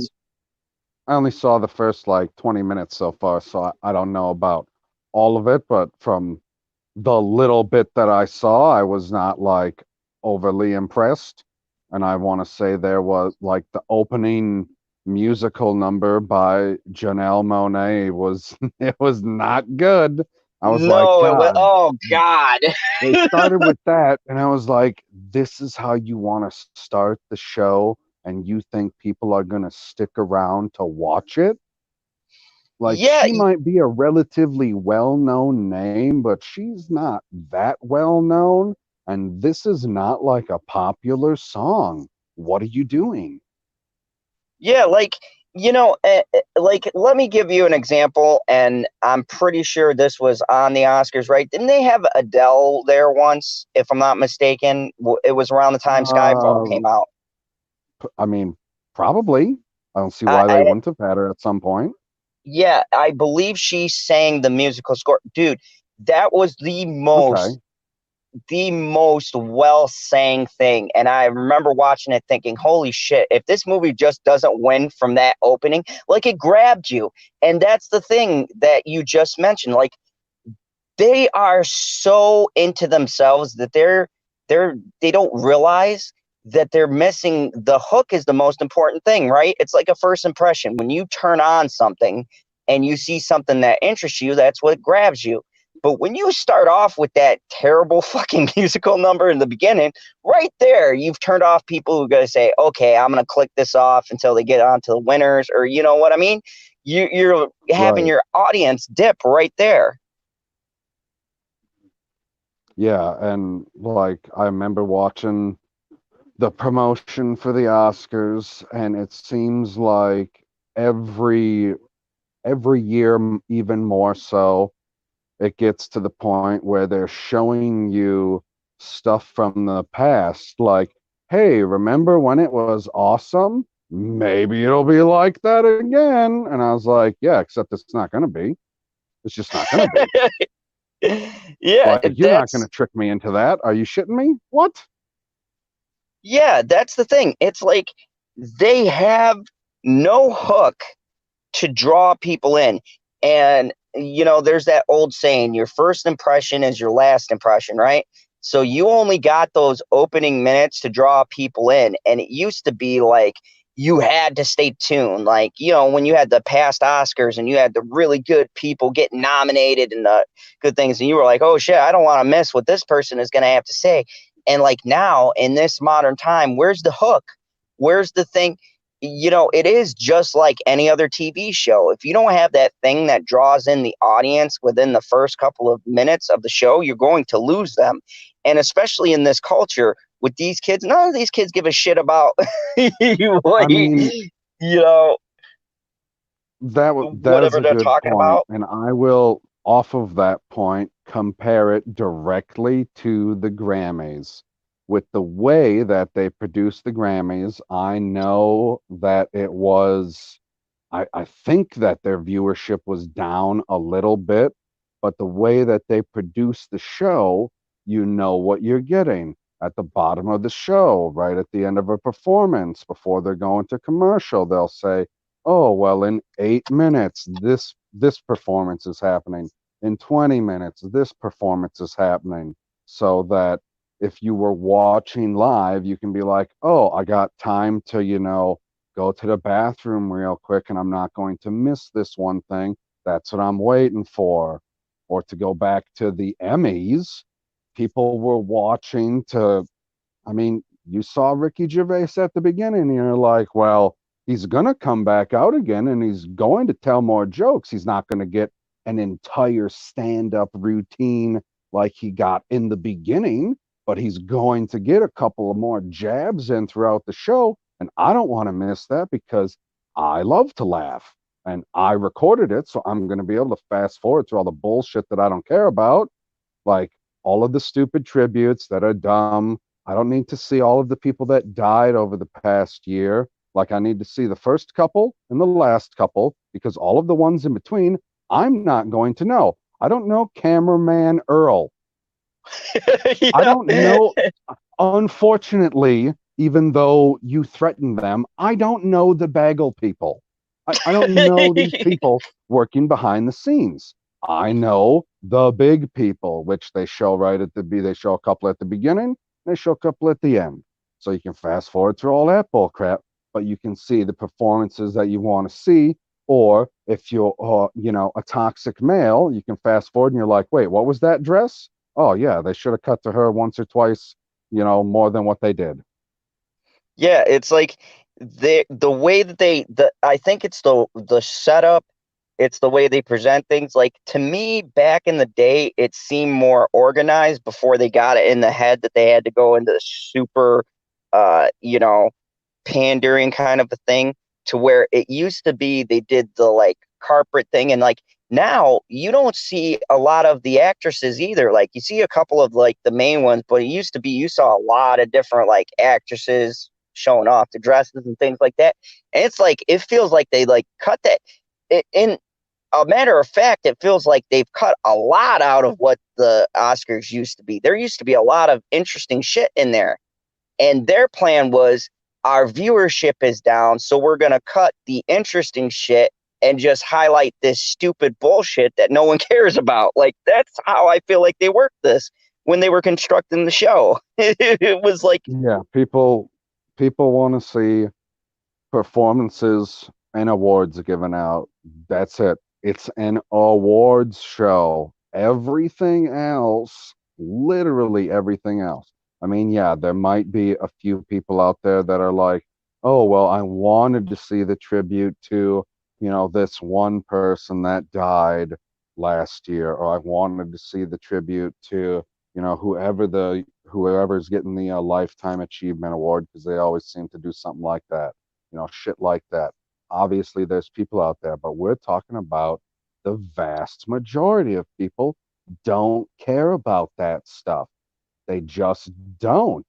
That's the kind of stuff that the people that care about it are going to seek it out, and you need to move that onto your internet platform. You need to be like, oh, well, we could show you, a little part of it, and if you'd like to see more of the tribute, go to the website, because then yeah, I, as a regular viewer, can be like, good, we're not going to dick around with this. I still got to see, like a minute, 60 seconds, whoop-de-doo, of a tribute to somebody. I don't have to dick around with it. I'm not going to go look it up. But the person who cares, they're going to go look it up. And then Yep. you don't have to drag the show down with wasting time on these tributes that the vast majority of people don't care about. We want awards and performances. That's it. And that was another thing that seemed to be lacking while we're getting on that is performances. Like, what the fuck? Like, Eminem there, that horrible beginning. Like, the performances Oh my used to. God, they forgot about Luke Perry? Yep. They forgot about Luke Perry. Wow, And I he like what wasn't even in the list of people. And I'd like to highlight what Ancient One said. He said, in other words, the Oscars are only the Oscars in name. And when that happens, then you know something's wrong. Very true. Because, yeah, it's just like namesake now. Like, here's the thing, too, PB. Remember when they used to do a performance that was based somewhat on some kind of movie get nominated at the time? Even like with when A Star Is Born with Lady Gaga. They had like Lady Oh, yeah, Gaga they perform. brought them in and they sang that song. That was good. Like, I Yeah, yeah, didn't necessarily care about it, but yeah, it did seem like back in the day, and yeah, we're talking as two guys in their 30s. Yeah, super old. Back in the day, they used to do more performances of songs that went either with a current movie or with an older movie where you're like, oh, that's where I recognize it from. So you're thinking about a movie instead of just a random song that doesn't go with anything. exactly. Like at the Oscars, Eminem performs. What was it? I gotta look it back up again. I don't know. It was Stan or something. But he Sure. performed something He that performs a song. he performed a song that had nothing to do with a movie. And like, okay, if you're gonna go that route, then you could have done like Lose Yourself. That was from his movie, which was critically Eminem had a acclaimed. movie. Yeah, the 5 miles or 9 miles or 8 mile, 5 Mile from 8 Mile. 5 miles, 9 miles, 8 mile. I think it was 8 mile, but like it was a pretty decent movie. Yeah, Kim What? Basinger in it. What? 8 Mile is like years old. Yeah, but I'm just saying, you still could have. He still could have did it at an award show for movies.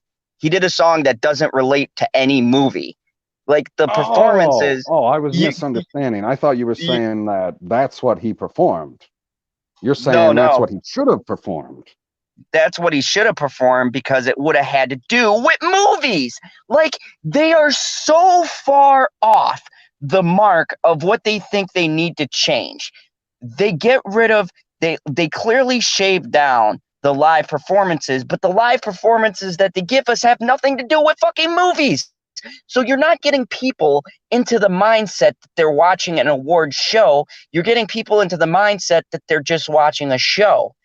That's the problem, is poor marketing. Just like every fucking other thing that Hollywood seems to be putting out, is that they are not marketing to the right demographic. You're at an award show, and welcome, Candace. Great to see you in the chat, So you living it say up with hi to diversity. Candace, but not hi to Thomas. I see how it is. And Thomas. I was getting to that. I just, have to scroll up. The chat jumps. It's like Sure. it's like you you're trying to make this show big, right? You want to get the people back, but their way of doing it is like how they've been managing Hollywood, is that they're doing the exact opposite of what they think people want.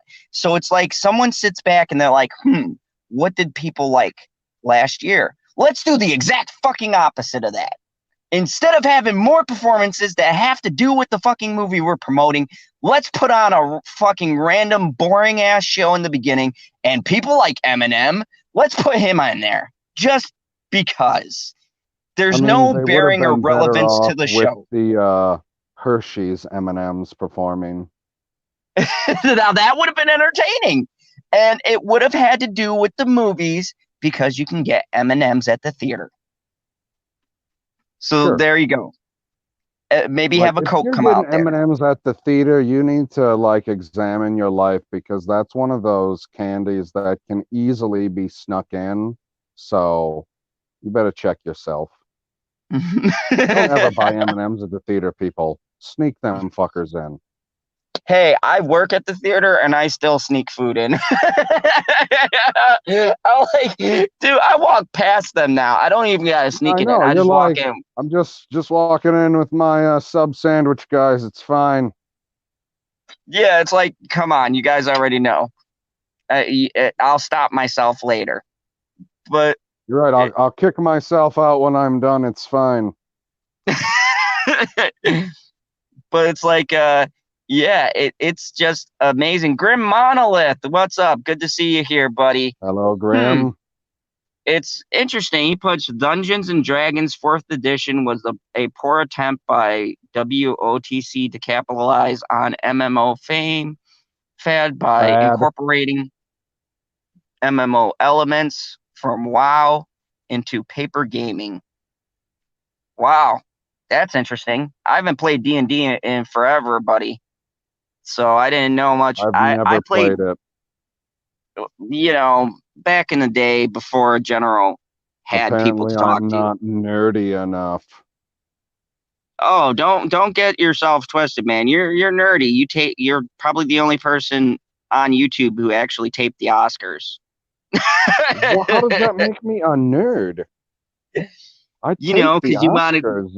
That makes me a nerd? to clip things and get What? I can't promos for your clip channel. things off. What? I don't clip things off of my DVR, guy. What are you talking about? Come on, I'm a villain. You know, I just talk random shit from time to Clip time. things off of my DVR. I mean, I guess I could. It's feasible with the technology I have. It's definitely feasible. It's just a pain in the ass.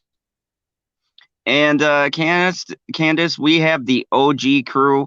Most of you guys don't know when we first ever started this. You're looking at the panel right here. Here is the panel. Full Wisconsin panel. When we first started,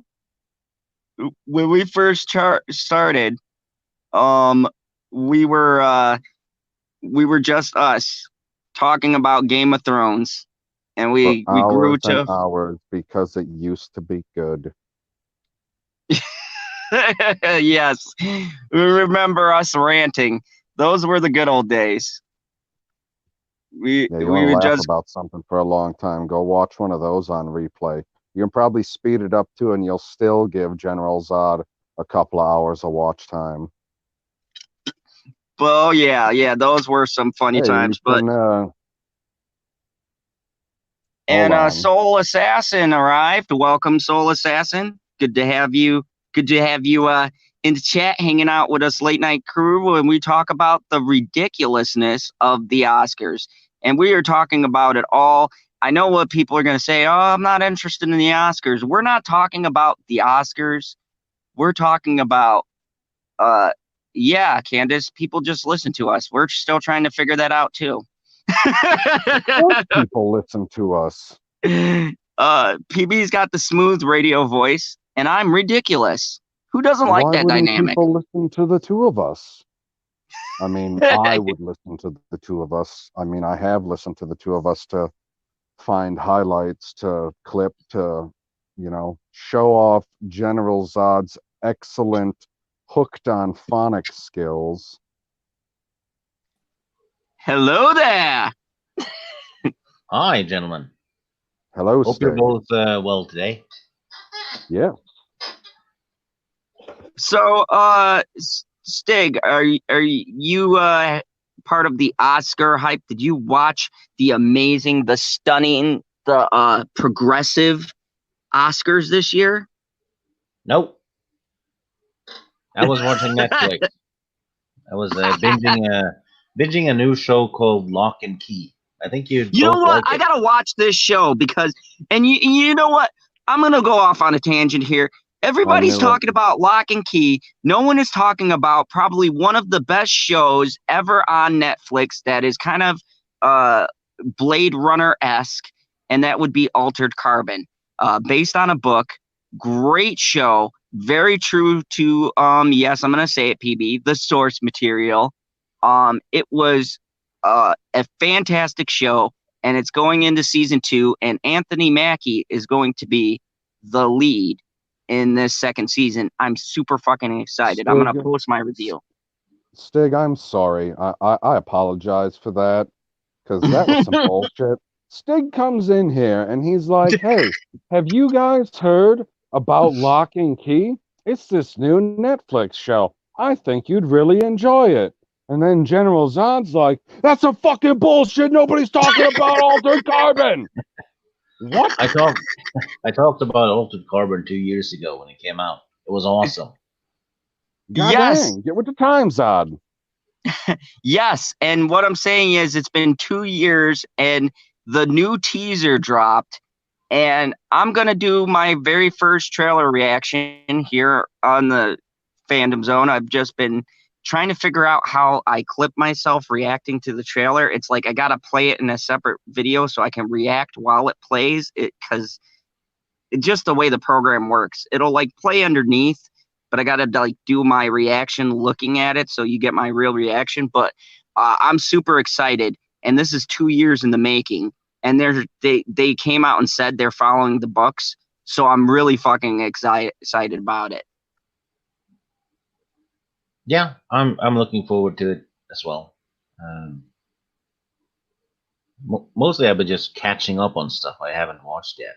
So, but Lock and Key popped up, and I was like, I'll check it out. Looks kind of cool, and it was. So very I well. assume it's a sci-fi show. Nah, it's Harry Potter meets Stephen King. Oh, I might check it out then. You said the Yeah. magic You just words. say no, but then try and combine wizards and some guy that's always trying to write about supernatural events, Yeah, but it's not sci-fi. no, it's more fantasy. Fantasy is sci-fi. Come on now. No, there's no science in fantasy. What do you mean that? So there's no science in this show? No, not really. It's Okay. not based around science at all. They do have cell phones, of course, but Okay, Well, yeah, I'm yeah, that- sorry, Stig. I'm just gonna say, Grim Monolith, I'm sorry, buddy, but I gotta call you out. I hope you're not talking about the new Sabrina, because that is nothing like Lock and Key. Like, the new Sabrina is dark as shit. I think he's talking about the old one, because he said Lock and Key is like watching Sabrina. It's more teen family drama than horror. well, it's that bit is true. It is a teen drama at times too, for sure. But they are teens. The main characters are teens. So. And Hello, welcome, Candace. Candace. Hello. Hi, Candace. We've Bunch of caught her nerds. during her ambient time. This is excellent. You do. You guys get me when right after I pop the Ambien, I'm like, oh, what's Zod up to? All right. I should be asleep by now, but I had a late start to my evening because I have kids that like to get sick when their daddy is out of town, and so I had to go to the hospital yesterday with a 1-year-old and a 4-year-old and just me. That was so fun. So fun. I was just like, please God, don't let it be coronavirus. And it's not, so we're good. Huzzah. And really Freaking- quick, I gotta give a shout out to It's a Trap Productions. I haven't seen him up this late in quite some time, and he decided, yeah, let's go check out Zod. So welcome, Trap. Good to have you here, buddy. It's a drop. That's literally my son's favorite line in all of Star Wars. He loves Admiral Akbar. Since he was 3, he was quoting him, telling everybody who he is and what he says. So Yeah, I'm glad he got like a good send off and the new. Oh, yeah, right. Yeah. So glad that he died heroically, saving You see that everyone. frozen fish in the It background? followed. That's followed- the Admiral. They gave him the same treatment as they did everybody else in the originals. No, we got to see them. We they were like, Yeah, oh yeah, remember Akbar? He's dead. kinda. Does Moving right along. Does Princess Leia really count, though? I mean, Yeah. do R.I.P. kind of Carrie here, but is it her? Hmm. Anyway, No, okay, Grim. The new Chilling Adventures of Sabrina follow the comics, buddy. That's what I was talking about. The comics were horror, and the Sabrina that came out, they were the new one that's out on Netflix follows closer to the darker tone. Granted, it's also woke as shit, but yeah, it does follow that darker universe than the original Sabrina did. real quick, let me just do shout out Tommy. Thank you for holding it down. The modding like the best of them with those links. You're always so kind. And Generation Productions, good to see you here. Who else I recognize? Ancient One, of course. Howdy. Soul Assassin. Thomas. Everyone who said hi to me. I just want to make sure I mention you guys. I see you.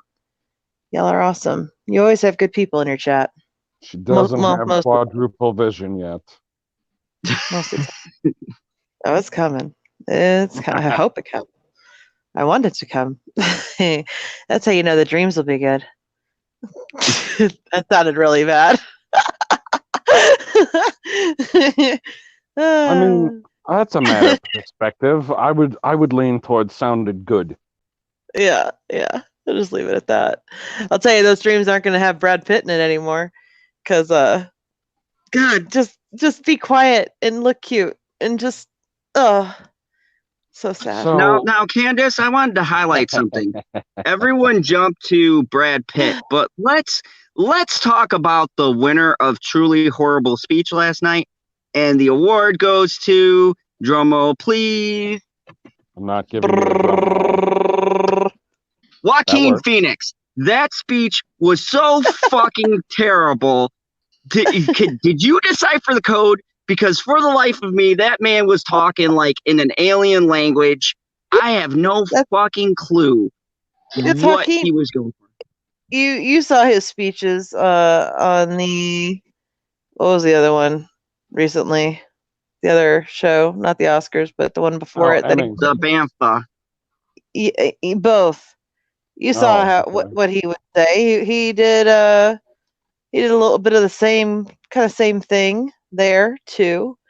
Actually, in that one, he kind of gave it to all of his audience members, telling them they're kind of a bunch of hypocrites for wanting to save the environment and ride their private jets. So he's very stream of consciousness thinking, talking type, and it's not for everyone. And half the time he's on something, I would suspect, when he's doing that as well. So it's like super subconscious thinking streaming. It's like the total meta version of it all. But I find his overall, like what he pushes and promotes, harmless in the scheme of things. I mean, he was talking about That's cows, because you're not from Wisconsin. the cow's milk and the mother and all that, and I think you could sense his sadness about it, and I felt that, but you know, Maybe he was high I'm on cocaine. gonna still eat I'm still gonna eat a fuck ton of cheese, and I don't care about that. So, because cheese is literally life. You better And, not eat that crappy California cheese. Oh hell no, I am a cheese snob. Like I have to budget my goddamn cheese. Stupid. I'm not kidding. It's bad. That's good. Yeah, well, it goes along with wine. I'm a wine person, and eventually you add on to that the accoutrements, which are cheese and friends. Yeah. No, Zod cannot do wine or tequila. There's an interesting story that I involves. can get you on wine. I like that No, challenge, no. God. I'm not saying I couldn't do it. I'm saying you wouldn't want me to because crazy shit happens. One incident ended in a bathtub. The other one, I crawled to see Mission Impossible Rogue Nation, and I made it. And that fucking movie was worth it. I was sober by the end of it, I think. Hmm. But yeah, so I don't mess with tequila or wine.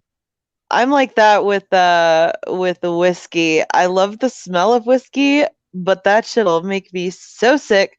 I remember one of the first like house parties before I had like I was just starting out dating my husband. This was so long ago. I was like 21 or something like that. I might have not been 21. I'm gonna say I'm 21 for legal purposes. You were definitely 21. Definitely 21. Yeah. He had a big house party and invited me, and of course I came to visit. And he makes all like he always has a kegerator, and then he'd always have like a huge trash bin rum thing, and it was with like, the wop in it. but it had like it was like a whiskey styled like rum kind of thing, or whiskey. It was a mixture of things, and I did not know what the hell I was doing. And anyway, I don't remember what happened, but he told me that he found me. Like he was keeping an eye on me to make sure I was okay.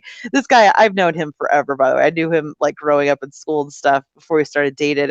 We were pretty much best friends, so I trusted him, and I know that if I were to get super drunk, which I did, I know I'd be in good hands. But this is what happened. He found me uh, laying down on his parents' bed, and I threw up, which was not good. And he's like, okay, this is not good because now we got to get those sheets taken to dry clean in the morning because parents can't know about this. And so then he takes me and he goes, you need to go clean off. And he takes me over to the bathroom. He's like, you got to go like shower and stuff. And I was apparently too drunk to figure that out. And so he waits a few like minutes or so outside the bathroom just to like, because he's letting me have some privacy. He's a gentleman. He kind of knocks and he doesn't hear from me. So he gets worried and he comes in and he see, those luggage racks, that have like they're just like you just open them up, the fold open, and they're just like two straps and you put a piece of luggage on it. You know what I'm talking about?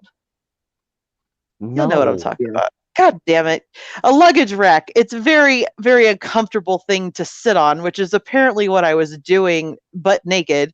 Yeah, like it was in the fetal position. I was holding my legs, my head over my knees, and I was just passed out on a fucking what is it? The luggage carrier or luggage holder thing, and it's just it's literally two elastic straps that you fold out, and that's it. You're just sitting. I'm sitting on there. I'm like an inch wide, all the way across.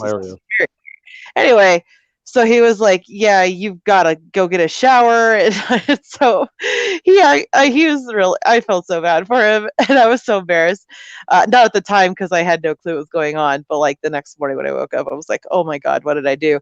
But he washed my hair and stuff, and it was really nice. But yeah, so I don't know why I told you guys that. Did he condition it? Huh? But did he condition it? I have no idea. I hope so. Yeah, but I think That's the at that important point, part. You got to keep it silky smooth. yeah, it was just hard.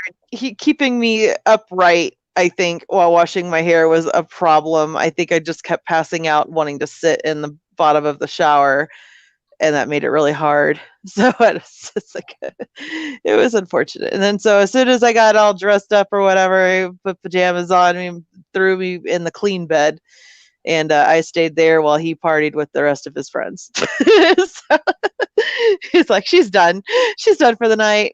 That was when I was a lightweight. No more cheese for her. Yeah. So that's whiskey. Whiskey done fucked me up. Yeah, for me it was tequila, and I learned a very important thing: don't go with your cousin to a rave, and most certainly don't eat little things that look like they could be chewables because they're not. And then don't take glow sticks and dance on the floor because that never leads to anything good. But you lying on a table, butt ass naked, wondering what the fuck happened. So Flopping like a fish on the floor doesn't equal dancing. Depends how you do it, I guess. But generally speaking, I don't think it shows much talent. People are asking why was I naked? Because I had throw up all over me. I was gonna say Okay, because you just that's puked why I all was over thinking. yourself and Yeah, all I'm not. over the bed. I'm not gonna keep that all over me. All right. He made chips and queso. Imagine. Okay. No, thank you. Oh, Yeah. I mean, at least it comes up smoothly, but it does, but it does, but it's gross. So Nope.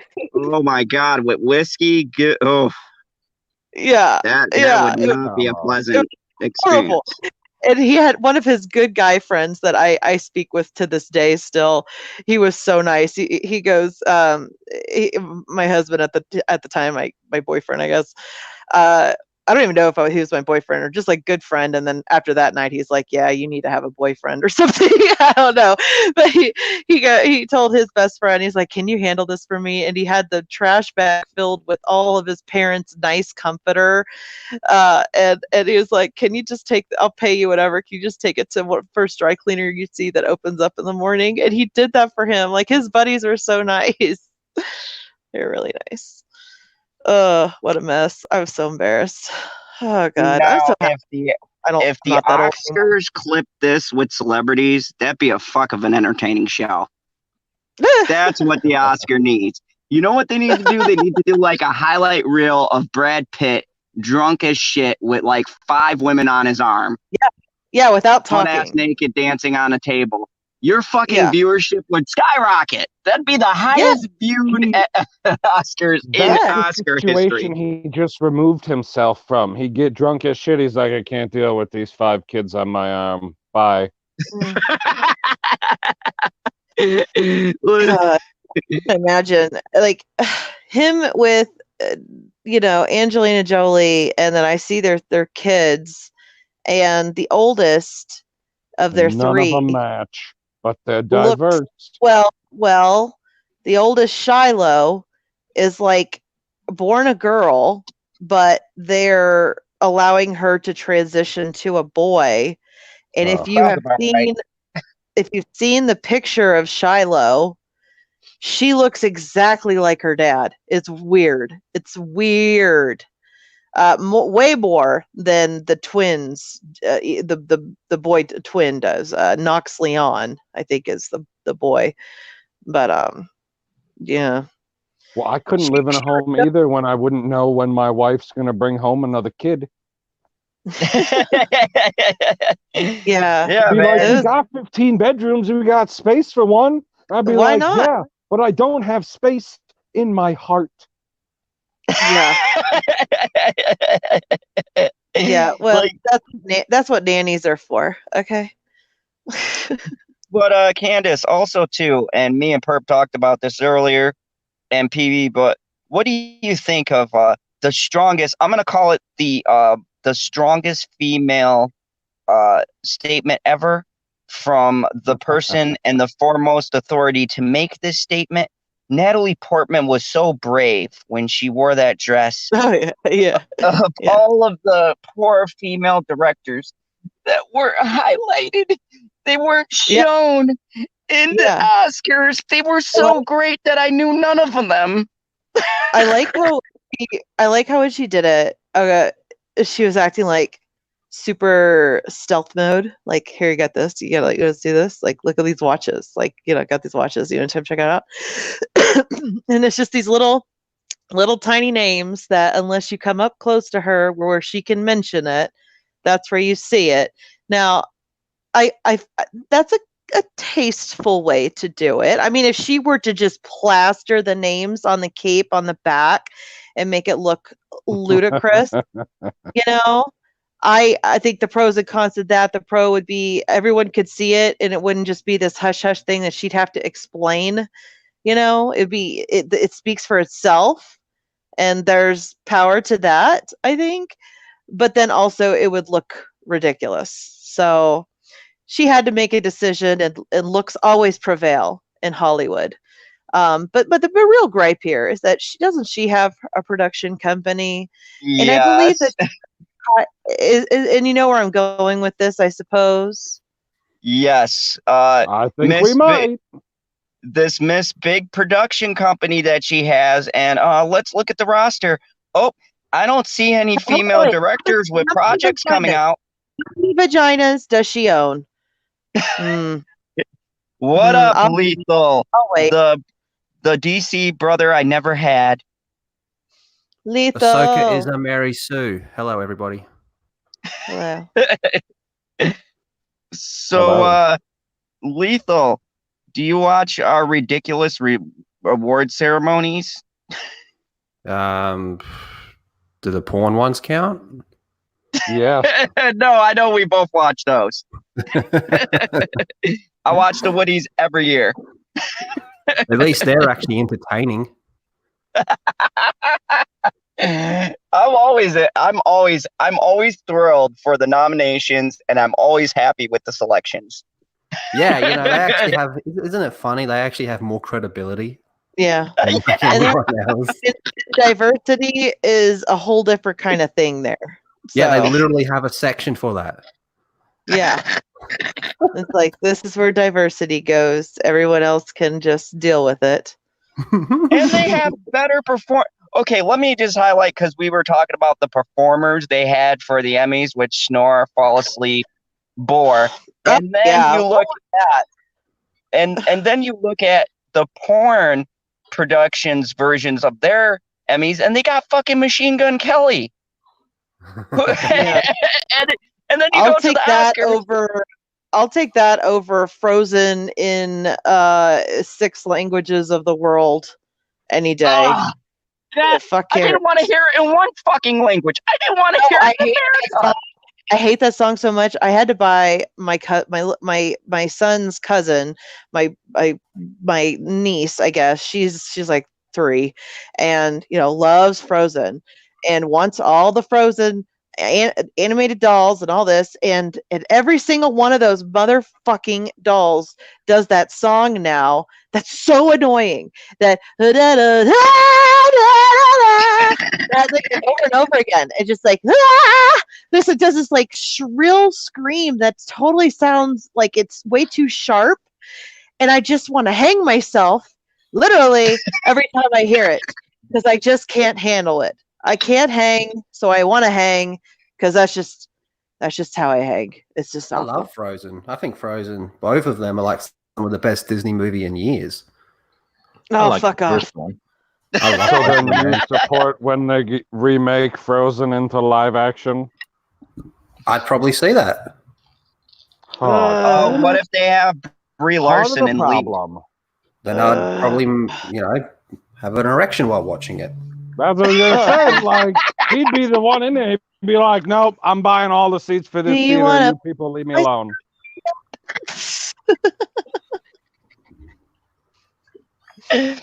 Oh my I like god! Frozen, and I think Brie Larson's hot, so I'm not seeing a negative here. That's what I was gonna say. For him, that would be like Frozen hard. Yeah, it is definitely ripe for porn comedy. 2 sisters, a snowman with a carrot, and a moose. A removable carrot. Yeah, a removable carrot, and a moose, and the guy's name starts with O for Olaf. I mean, that just it can just keep going here, man. Oh, I like Soul Assassins one. I gotta bring this up. That we got the I title. can find several uses for the "Let It Go" line too. Yeah. Let it blow. Let it. Yeah. Sorry.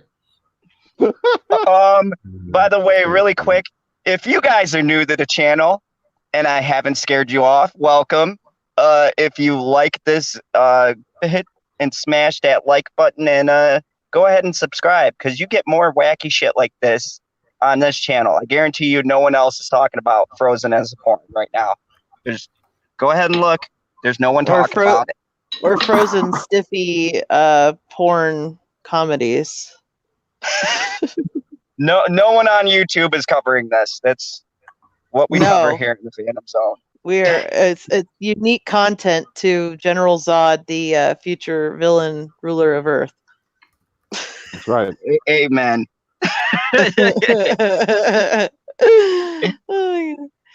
So I got a question for you guys. What do y'all Well, think about the Korean producer Boon Ho? Boon Ho? Bong Joe Joon-ho. Boon Ho? Bon Joon-ho. And I think he's a fucking genius. Now you may call me racist if this is the case, oh gosh. but I have the hardest time remembering people with 3 names. I can never do it. I mix the names, and it's the same with Dallas Bryce Howard. I will mix her names up all the time and call her Bryce Dallas or Dallas Bryce. Sometimes it's Howard, and I hope people know what I'm talking about when I do that. But the Boon Ho guy counts. I will never say it right because I can't. So that's just how that goes. Am I racist? I'll let you decide. But Nah. that's my truth. Sure, why not?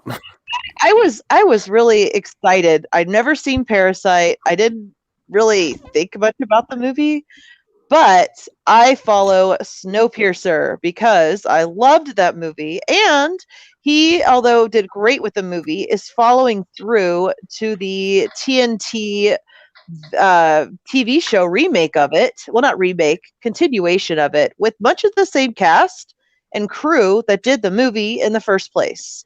And it's starting May 21st of this year. And I think that that's a hell of a bunch of stuff to have under his belt for the TNT network right before this show is set to start in a few months. So that's pretty cool. That show, the production on that show has been fantastic. And if you don't know about Snowpiercer, watch the movie. It's a great movie, and it'll get you a good introduction to this producer if Parasite isn't your thing, but sci-fi is. Sci-fi thriller, like normal kind of sci-fi thriller. It's your deal. You'll love it. It's the one with the Captain America guy in it, right?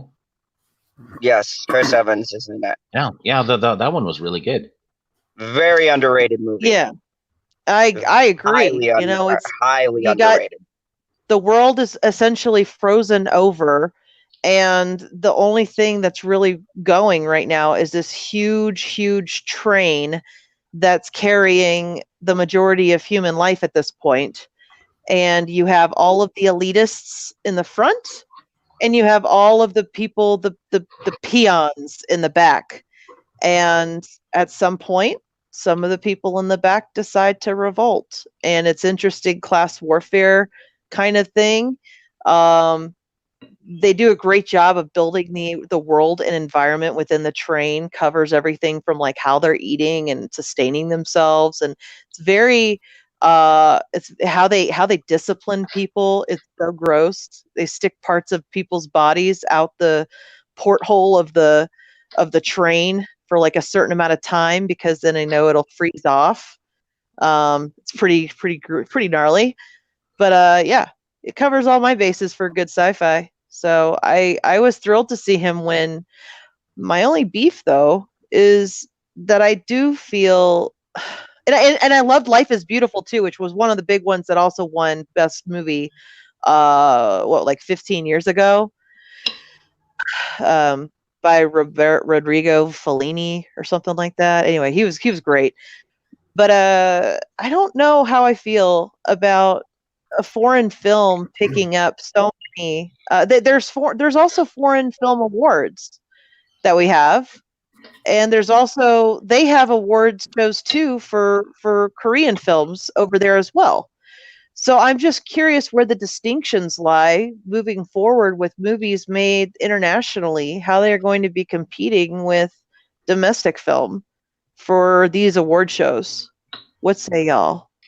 Isn't 1917 a foreign movie? Well, I mean, anything you make is a foreign movie to me. No, I agree. and do Australians not have a movie awards system similarly to the US? I'm sure we do, but I've never paid attention to it. Okay.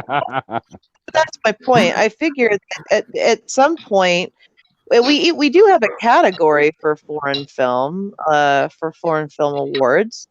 I just don't I don't understand how what the discretion is moving forward as we see more and more great films abroad.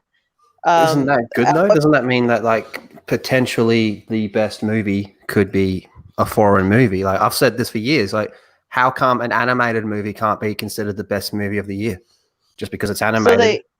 So they have a actual award in the Oscars for best foreign film. Yeah, but why can't it be both? I agree, Lethal. It would be what's the point of one of them then if it's the same?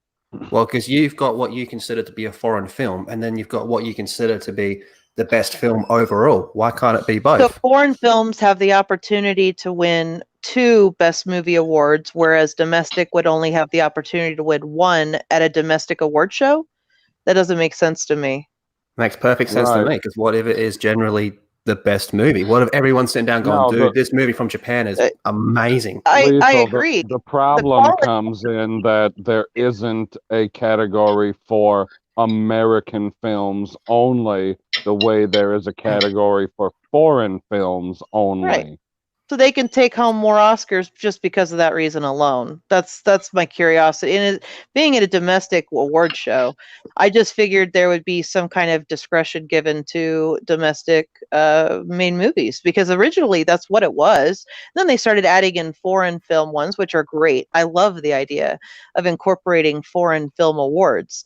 I just don't understand when that one can take and again, I haven't seen Parasite. I plan to see Parasite. I love the producer. I see his other stuff, and I've reported about Snowpiercer, the TV show. I in no means am against him in any way at all. Go South Korea with your film production. Your bigwigs is awesome. I think it's great. My only beef is just with the Oscars and how they have discretion with the award styles that they choose to put out there. Is it really fair? It's an interesting question, but me personally, I don't see the issue with it. I think, sure, whatever. But yeah, it's an interesting question. I would say, go ahead, Zod. The way to squash this whole argument is to get rid of the foreign category in general and just then say, okay, let's just count these films for everybody. Yeah, I'm fine with that. Because I see now that you presented it that way, because we had this discussion earlier, I actually see what you're saying. Having the 2 categories is confusing, because then you make it look like the movie can sweep 2 categories where one doesn't have that option because it's not technically a foreign film. It'd be like the Joker winning an Asian or the best foreign movie. I understand that part of the argument. But at the same time, this goes to who decides the academies. I mean, if we really break it down, who's really deciding the awards in the first place? Because it's not people, it's the academy. And what is the academy consisting of? Elitist assholes. So I feel like it's a good opportunity, sure. With this being a no female zone this year, being mostly all white, I felt like maybe this was an easy way for them to slip a few awards to the only really that of 1917, which would have been great too. But I think by doing it this way, they allowed to show diversity as much as they possibly could. And again, I am not knocking the greatness of Parasite. I haven't even seen it. It makes one curious when they have the format in this way, because it does set up for international films to have an advantage when it comes to the American Oscars. Here's the thing that's interesting about funny. Maybe Americans should make better movies then. That's Well, a stellar point. maybe they did, but perhaps there was an issue with the fact that it was all white dudes, and they didn't want all white dudes picking up every award category, and Then so they maybe decided to do this instead. Chinese And women should make better movies. well, no, not about the women. They decided to bring in, instead of the white, bring in the Parasite guys and let them rack them up, because then they would still be suck it to the white guys. Even That's though all I'm saying. Joaquin won Best Actor, do you still think that? No, no. Joaquin winning Best Actor, I think that was rightly deserved out of all of them, because he carried the entire movie. Now, I don't think that Joker movie should have won Best Movie, and it didn't. I didn't want it to. I thought the Life in Hollywood one was pretty good. 1917, pretty good. I hadn't seen Parasite, so I wouldn't know how to refer to that, but I just Excellent movie. don't. Yeah, I want to see it. I just haven't yet. It's hard for me to get out in the movie theater when the kiddos, but I'm just talking off the top of my head when I was thinking about it last night, and I'm gonna be real with you. I haven't watched the Oscars in years. I think they just consistently get more and more boring. I mean, when I was in like late primary school and early high school, they were pretty good. With like when our lad Hugh Jackman hosted it, that was fantastic. Yeah. But yeah, honestly, I think it's pretty boring to watch now. And it's just a constant, look at me. You can't even get anyone to host it because nobody is vanilla enough on their Twitter backgrounds to be able to handle the backlash if they had ever said anything that goes against. I will have you know, I haven't posted a boob picture in about 2 days. I think I'll get through it. Right? Yeah. Sorry they didn't call you. Yeah, what the fuck? Well, then again, I guess they already had a bloody foreign movie win Best Movie. You can't really double down too much. And again, I'm fine with them winning. I just don't understand why they have two categories for foreign films to win in then, instead of just domestics only having one. That's all. I think that in general, though, if I was just to take the box office into account and how it competed in America as well, I could see it qualifying. I had this thing, and yes, I know it's a foreign film. It was made in another country. Technically, it is foreign, but here in America, it also crushed the American box office. It held number 2 against Joker for weeks. Oh, okay. Those two were 1 and 2 movie in the domestic box office with a limited release, which is pretty fucking impressive. Not to mention an R-rated limited release from a foreign country held number 2 to Joker. Yeah. So that within itself said that people here in the U.S. were actually digging it.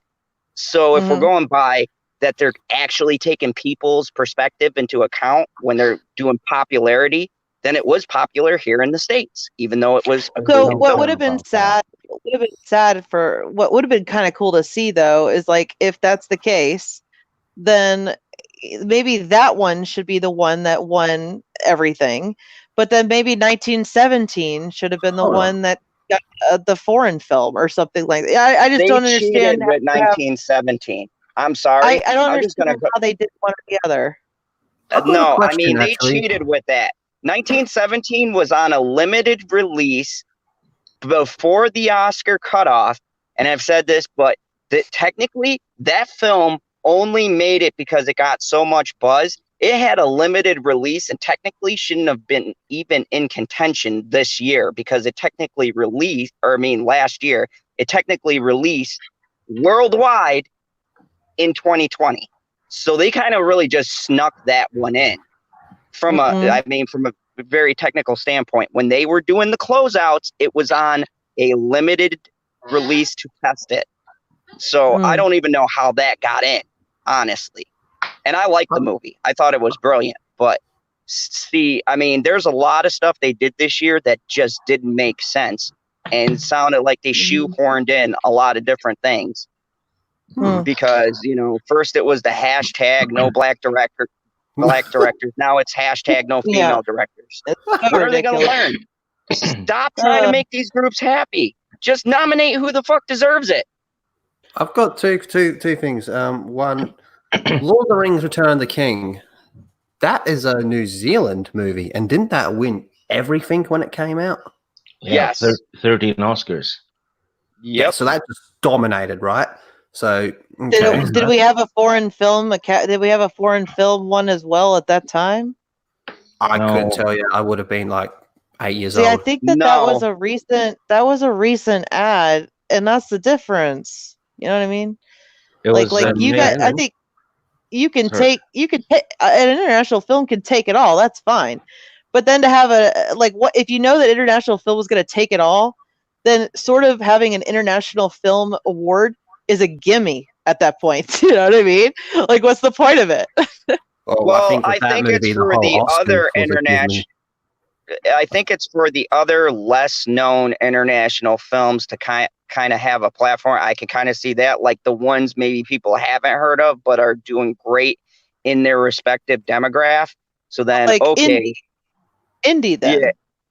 yeah, Okay. kind of like like how people don't hear of a lot of indie films, right? Look at the last year, and this one film went, and they're like, "What the fuck is this film?" It was an indie film, so not very many people. It didn't even get that big of a release. Like I had to go all the way to fucking Madison to see it. They have an indie film, like a whole reward show thing for indies, but it's not not anything spectacular like the Oscars. But toss one of those in there. That's fine, just to keep it all. I just want. For me, ideally, it would be nice to have categories done in a way where people, like, every movie has an equal chance or opportunity to access it, and it just feels like if you're gearing your, I don't know, I just feel like it's kind of unfair to just gimme an extra Oscar because it's a foreign film. When they're gonna when they take 6 other Oscars for whatever else, including best film. My Here's second the problem thing was, that. Oh, go ahead. I'll be real quick. My second thing was, what if hypothetically, like a Japanese animated movie won best animated, best foreign film, and best movie? So it just come in and did like a trifecta. Oh, That would Well, be then I'd be like, amazing. What if like they Best released game- like a sequel to Shah's Counterattack, and it's just the best thing ever made? Yeah. I don't even know Nuts. how to counter that. I don't think I should.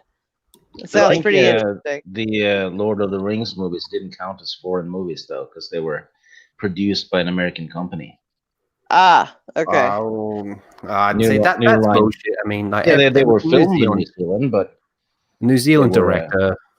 yeah, I count them as New Zealand movies. Yeah. See, that's what I'm saying. Clear-cut understanding of what is qualifying for what would be nice, because I just feel like it was a kind of a necessary just at this point with what happened then. I thought 1917 could have had a good showing for best foreign film if we were under the understanding that Parasite was going to win at that point, which a lot of us were, because it had picked up so many already that people were like, oh, okay. Like you kind of could see the writing on the wall at this point. And I don't know. I just feel like giving them best movie ×2 is what they get. So there you go. Here's the problem. What if they take a foreign? Okay, like Mad Max Fury Road. That movie is like the worst movie ever made. What if they took like that movie, which was an Australian IP, turned it into a full American movie? So what is it then? Like, I have no idea. Yeah, I have no idea. I think we But can yeah, only but go here- a long-term goes opinion. off of where it's produced from, not where it's made. Where the money comes from. Yeah, So American. Yeah, that makes sense. Plus it's a in bad this movie. last Oscars, we had clear cut. We kind of knew what was all American made and what was not. What was all produced, domestically versus abroad. Mhm. And there was 2 movies that were foreign versus the rest, and one took everything. Braveheart was filmed in Scotland though. So yeah, like Candace, you've opened up a can of worms. Now we're all I'm thinking glad, about it too much. because that's how I feel about it. I feel like there's not enough clear cut understanding of it now, because there's a lot of people that are talking about this, not just me. They're Robert, confused Now about I it. want to see that movie that Lethal is talking about from Japan. Yeah, how cool The does that sound? trifecta. The perfect Yeah, movie turns the out it's a trifecta. Japanese cartoon. There you go. No, I think the problem is, here's the problem. The market has become too big. Okay, like for example, just the last year, me covering the movies that have come out and working at the theater and almost possibly seeing, barring limited releases that I had to go a fuck ton miles to go and see, uh, there is too many movies to cover. Like just alone, I looked at it, my reviews jumped to like 81 movie reviews, and that's just covering the latter half of 2019, right? Wow. I didn't even cover the beginning half. 80 fucking one. So just imagine, and that's here in the US, and that's every imagine fucking doing that global productions. Good yeah. luck. So imagine the fact that now you're not only, because you're the Oscar, you're covering good film. The film word is not subjective to a country or anything. Yeah. It's just what you Right. deem as a good movie overall. Now It's you're the taking It's the award that's dictating the country. exactly. You're taking hundreds of movies now, and you're saying, okay, I'm Yeah. eliminating this, doing this, and this. And now you get into a weird space where you have potentially good films, but no one's really heard of them because it's not fucking possible for everyone to see everything, even with what we do. So it's just Right. too broad of a scope. So you might have actually like there are a lot of foreign films that come here that absolutely no one knows about because I go and see them, right? Yeah. But they still come here. They still have a box office, and they still have to be included in the conversation. It's not what it was in, like, say, when the Oscars first started, and then going 70s, 80s, 90s. Like, the market has drastically changed, and the problem is the Oscars is trying to sort of fit that market, but they don't know an efficient way to do it, like their fucking show. They don't know how to efficiently construct anything. It's just like Hollywood in general. They have So no clue about the marketing, about the ideas, where they're going to put stuff, so they throw shit against the wall and hope that people don't pick it apart. That's what it all comes down to. In the chat, It's a Trap summed it up pretty well in 5 words or less. My understanding is the Oscars are bullshit. Yeah, a bunch of old people fighting. So, yeah. Sorry, 308. That's a great idea. You get the best directors. Okay, so you get all your movies. Okay, right. Well, these are the five nominations for the best movies. All right. You get the directors. You throw them in a room. You throw a knife in the middle and be like, you people figure it out. There can be only one best director. Right. Then, based on what I saw in Parasite, Bong Joon-ho was still one. Oh yeah, man. Suplex people. No, man, that end scene is like, I'm telling you now. Okay, I love the Joker, but honestly, that end scene for that movie shocked me a fuck of a lot more. Like, me and Bitchy went to see it, and we got to the end, and we both were like, what the fuck just happened? Like, the last 20 minutes is a complete, like, detour, and you're like, wow, this did not go where I thought it was going to go. And to me, that's what makes a good film. And I said, if there was one person who could contend with Joker, I put Parasite in that running, because they both essentially have that shock value. They both deal with the same kind of themes, just vastly different. And they were essentially both the kind of things that I would see running together. So the whole foreign thing, I didn't take into account. Of course, I didn't realize there was a foreign category because I haven't watched the Oscars in like 10 years. before this one had come around. So, knowing that there's another category, that is kind of weird. Like, if you're gonna do that, then just get rid of the foreign category and be like the best film. Fuck where it comes from. Just the best film. It could be from Korea. It could be from America. But whatever is the best, that's gonna be the fucking winner. And then you just cut out that discussion. And you don't have people now who will sit here and analyze it and go, oh, but wait, it won foreign, it won domestic. I actually agree with Lethal. If it is that good, then maybe it should sweep. Why not? I got Maybe a question people for in Stig Korea Kenobi. Fire away. Okay, true. I'll make it simple for you. Just a true or false. True or false? Ahsoka is a Mary Sue. True. There False. we go. She's just as much as a Mary Sue as Rey. Yeah. So, can y'all hear me? Hello? I can hear you loud and clear. Okay. So Zod, what if you had a award for foreign, an award for domestic, an award for world? You know, I'm just talking. That's a even playing field. Right, Well, we what can if you still get just had that the Joker? trifecta. with the, Yeah. What if you animated had Joker movie. sweep all three of them? How would that No, look with the then? animated movie, you can still get the trifecta. Right. The Japanese sequel to Shah's Counterattack was financed by America so it can make all 4 awards.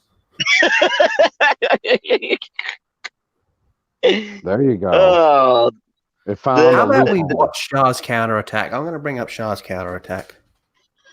What about So, a proper Mad Max movie though? I believe that the Oscars just started doing the foreign film category in 2016 also. So Yeah, this is a Oh, fairly really? Pretty new. it's Really? fairly new. Yeah, it's a fairly new category, which is why it's ripe for concern. I mean, this was gonna happen.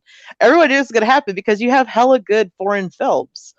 So you can't just if you know you're gonna have hella good foreign films, then just treat them like everything else, and Yeah. have them everything Well, I mean, else.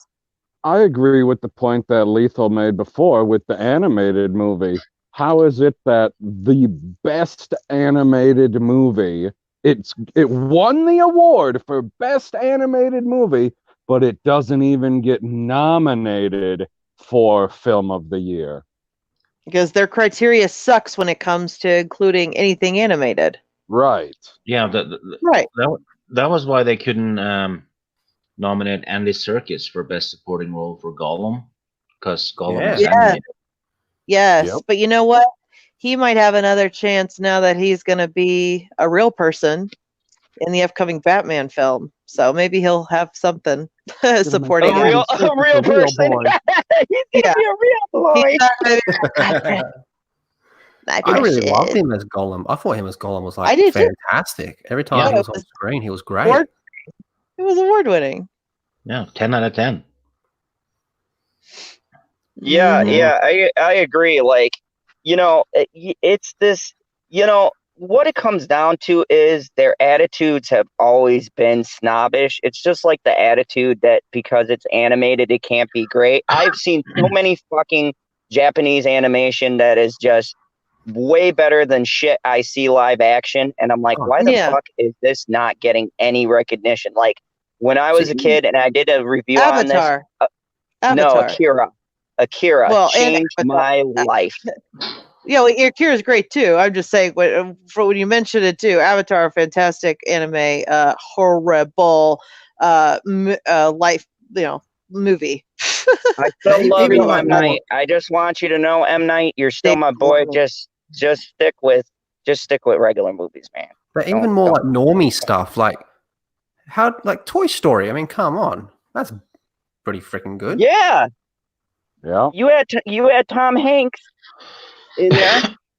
Tom Hanks is an award winner. Why couldn't he get some clout there? I agree, Lethal, 110%. And comedies never win either. That's true.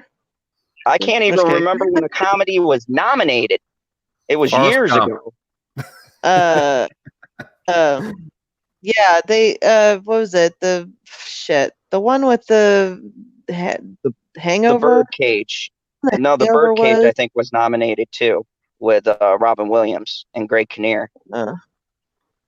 Okay. Is it a true comedy though, or is it drama with No, comedy? no, it's a fucking hilarious comedy. They're Okay, like, yeah. Blues Greg Brothers? Kinnear? Blues Brothers is one of the best movies ever made. Technically, it's a musical, but that's a comedy. yeah, Blues Brothers. Blues And I'll Brothers. tell you who always gets snubbed. My absolute favorite genre: horror. Yep, Trey Courtney brought that up. Oh, it Horror was Trey always. here? Well, the Sixth Sense. Yeah, that's not horror. Toy Story 3 won an Oscar. For what? Exactly. I don't know. I just saw. I'm looking at popular Oscar-winning comedies. Toy Story 3 was in there. Birdman. Toy Story 3 is a comedy. Yeah. There you go. There you go. Don't know that. Shakespeare in Love. Shakespeare in Love. La La Land. Ryan Gosling and Emma Stone. I fucking hate Emma Stone. But There you wait go. a second. That's like comedy/musical. That's not a real comedy. And it was Nah, surprisingly Blues Brothers. dramatic. I love Blues that Brothers movie. is a comedy/musical. Here's something you might like. Yeah, Lethal backs up your horror thing. The Shining is the only Stanley Kubrick movie never to be nominated for an Oscar. Yeah, because they hate horror movies. How the hell are Yeah. you going to tell me? Oh, that's bullshit, man. So And that is absolutely one have of a the best movies that Period. in horror ever made. Yeah. I mean, Like, you know, hands and then if you really want to get ridiculous, like get actually stupid, where's the best snuff category?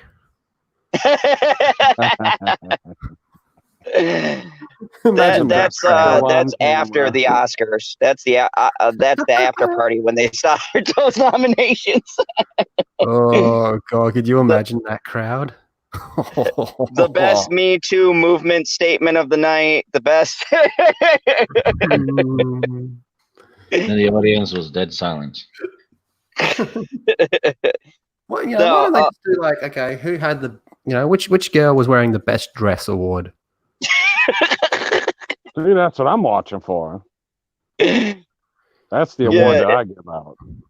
And how's fucking Eminem? I will never, you know, like rejecting his award because, you know, Hollywood elitists, and now it's here on stage dancing for them. Yeah, like 8 Mile. I loved that movie, and course like you did. he had Of course, that was I thought that was a really good movie, and nothing. He got a fucking award for the soundtrack. yeah, and he What a rejected bunch of it. bullshit. He rejected it. He said, I don't want, you know, like Hollywood elite, you know, you're all up your asses, horrible people. And now, fast forward to today, he's literally dancing for them on a stage.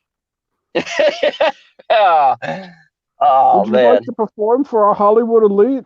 Why, yes, please. Like, yeah, it's pretty astonishing, that turn. Oh, Probably boy. need some money. Yeah. They don't have any principles. You know, the reason that I think a lot of these don't get Best Picture after Best Animated is because it's a redundant thing to do. It's the same issue with the foreign film thing, just bringing it back to that. That's why. It just makes sense that way. To me, anyway. But what if it is actually that good? Like, everyone's gathering around saying this animated movie is by far the best movie of the year. What if everyone's in agreement with that? So they need to have all these subset categories of whatever the best fucking thing is for that fucking subcategory, and then have the motherfucking one of them all at the very tip top. Okay? And then So all now of we're those getting ones into, like a Royal Rumble situation. all of the subcategories can compete for the best of the motherfucking best, and then okay. But like, I don't like the idea that one particular category of film has an obvious advantage to get all of it. That's the weird thing. You got to throw in a domestic, like best domestic, if you're going to do a best foreign. That's just it. Because otherwise, you're going to have this happen over and over again. This is the first time this has happened, but it's only been an award for 3 years, so it's going to happen again and again. And I'm okay with that. But it's just kind of like it feels like it's pointless. Then just feels pointless. But the Oscars overall are fucking pointless. So I don't care anymore. Fuck it. Let's be real. The best thing about the Oscars is getting around your friends and saying which girl looked the hottest. I mean, no one Or rocks up drinking. drunk That's what anymore. me and my wife do. No Just one's have drunk. it No one drink. rocks up drunk anymore. No one rocks up off their face anymore. No one declines awards. No one gives great speeches anymore. And all the performances are boring. You know, it's a boring show to watch. If the I South only Park watch dudes it get out of their car and they walk out off their face, you know, in bloody wearing tutus and shit like that, and they're talking about how great Osama bin Laden was because they're off their fucking chops, that's entertaining to watch. But if Marlon Brando wins his award for Godfather, you know, like the best movie of all freaking time, and he declines the award to send up some Tibetan chick to talk about crazy stuff that no one cares about, you're sitting down going, this guy's insane. But when you just have a whole bunch of people that are just sitting there being like, oh yeah, me too, pro me too stuff, and they get up there, they take their award and be like, cows got raped. You're like, what the fuck is that? The only way to watch it is the way I watched it, and that is via the Steven Crowder stream viewing of the Oscars, where they are dressed up as characters, doing commentary during it all, and playing drinking games for a bunch of words that come out during the speeches, including things like diversity and culture and just like whatever. Like they have a whole bunch of them, and you have to drink whenever it happens. So there are ways to stomach the Oscars, but it's sad that it's come to that. Really, it sounds like you're just torturing yourself to me, and I got to ask, are you okay? Well, I can't drink right now, so I'm okay. But yeah, it's I waded through it, but they offered enough comedy to make it okay. But I would never watch it without somebody being able to fill in all of the unnecessary boredom. So the whole thing. Pretty much. I fill the unnecessary boredom with the fast forward button. Oh, there you go. So you literally fast forward the entire thing. It's like a 3-hour show, and we probably are going to end up watching somewhere between 45 and 50 minutes. And they don't throw shade at each other anymore, man. It's crap, you know. No, that used to be awesome. This is how I would have loved it. All right. This is my dream 2020 Oscar. Joaquin gets up there. He looks at his Oscar, puts it down, and starts pointing at people in the crowd and says, you said my movie was going to incite violence. I remember you. You wanted to ban my movie. Fuck you. Point at someone else and start going through all of them, and go get to you and be like, yeah, you're cool. Rock on, brother. Rock on, sister. Fuck you. You said my movie was going to get people killed. How come all you people said my movie was going to cause violence before you'd even fucking seen it? Cows got raped, and then I'd leave. Yeah. He just said, I appreciate that some of you gave me second chance. That was it. It was like, should have grabbed the mic and ripped it off and pointed at people and gone, you will fucking judge me before you had seen it. Or pretend the mic's a gun and go bang, bang. True Joker style. That'd been funny. Instead, we got the cows got raped. No, it's we got mildly none of them know who the new Harvey Weinstein is in the crowd, so they have to be nice to everybody. Bro, Harvey Weinstein took a bunch of untalented actresses and got them Oscars. So. Yeah, Harvey's going to be back at work in the next month, so don't worry about that. I mean, all these girls all lined up, you know, pretty much half naked. It's like, who are you showing off for? Are you trying to get some work? Yeah, it's pretty dumb. The text messages and stuff after, like, supposedly the things he did, they're like coming back asking for more. So I don't know how illegal. It's not illegal to say, hey, suck my dick and I'll give you a movie. That's not rape. Nope. That's what I call balls. I'm not here to be the ethics police either. Yeah, but if you got a hot chick and you down for some stuff, I am too. That's pretty much it. And and then people are like, "Oh, me too, era. Let's just." And I'm not saying he's not a douchebag. Guy's a fucking douchebag. Yeah, but, he's a sleaze, but it's not but illegal. but he's a douchebag that had a kind of a rule book, if you will, a something to follow. It wasn't like fucking Matt Lauer where he literally had a trap button under his fucking desk, and NBC knew about it. Oh, yeah. Matt Did Lauer you was hear trapping that, girls Matt? going, "Good No, I morning, didn't hear anything. America." No, Yeah, he had no, a lock definitely button is not underneath his locked. desk. Yeah, that dude was a bit wow. That dude was a bit full on, eh? Yeah. But Weinstein, man, God forbid him to, offer services for services, because, Yeah. And it's not like, you know, it's not Hollywood. Okay. You look at all these actresses speaking out against him and you're going, huh, you're all shit at acting, but you all have all these awards. Yeah. Yep. Yeah. And so many of them that he did all this stuff to, they're cozying up to him, days and weeks later in photographs just to be photographed with him, rubbing up on him and stuff. And it's like, y'all are a bunch of idiots. Every one of you in Hollywood, y'all are all stupid. Just go the hell away. I don't want to hear about it anymore. Complaining about all this stupid shit. Yes, you all have your millions. You all suck dick. Every one of you. That's just the way it goes. Good for you. So stupid. Yeah, that's it. Yeah. That's exactly right. Anyway. This seems like a great point for me to start going down the line, because I want to end on "you all suck dick." I think that's a great point to just end this. I would hope. So let me go down the line with that, and we can leave out better than the closing ceremonies of the Oscars. Let's go to Mr. Stig Kenobi, the fastest growing YouTuber with the best content. Go ahead and tell me about your channel and why they will go and sub to you. Tiny channel with 6 minutes of nonsense. Holy if you fuck, like it's up that, to 6 minutes? yeah. That's a lot. Pretty that's soon, people aren't going to be able to watch your entire channel while taking one dump. Yeah, I know. I had to make another video because I reached 200 subs, and I had promised to do that. So, Ah, congratulations. yeah. I know it's something that you've never been working towards. Yeah, exactly.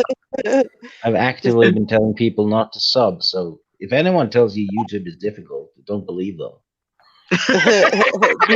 You're just doing it wrong. Yeah, just make no effort at all, and Okay. it just happens. Seriously, I just have a tiny little channel, and that got created out of peer pressure, really. So. Yep. I'm not a YouTuber. Peer pressure and no motivations are the key, Yeah. people. You heard it here. That's how you create a channel. Just There a you go. normal you go. blonde guy from Norway. Nothing special. Mm. Yeah. Cal's got All right. rape. And on to my buddy from Australia here, who we never see besides the other Australian either. You guys went into hiding from the dingoes. They're hiding from all the smoke. Mr. The man dingoes. Mr. Lethal Lightning, tell them about the toxic masculinity and just awesomeness that they can find on your channel. I don't like Ahsoka. She is a Mary Sue. Cal's got raped. Clone Wars is a bad TV show that does not fit in with even Disney Star Wars. Disney Star Wars is bad. Read the EU. Release the Snyder Cut. All those things. You will love You hit every Get on point. board with some of those. Yes. Wookiees I like are trash. Did I say that?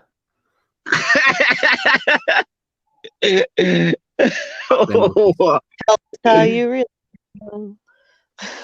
I really don't like Wookiees.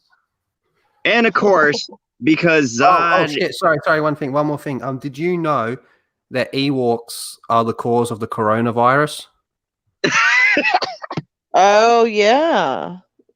Yeah. Those Doesn't damn surprise Ewoks. me. Hopefully this They're will some be the end. dirty fucking bastards. Oh, I they're thought it was filthy. Minox. Nah, Minox are cool. Minox are like the bacteria eaters in giant worms, but Ewoks are the coronavirus. Wookiees were boiling them because they're dumb, and I hate Wookiees. I like Coronas. I wish they didn't name a virus after it. Oh, imagine what they're thinking. Hey, imagine they're sitting down. Oh, making God. and being like, I didn't "You even guys think of suck." that.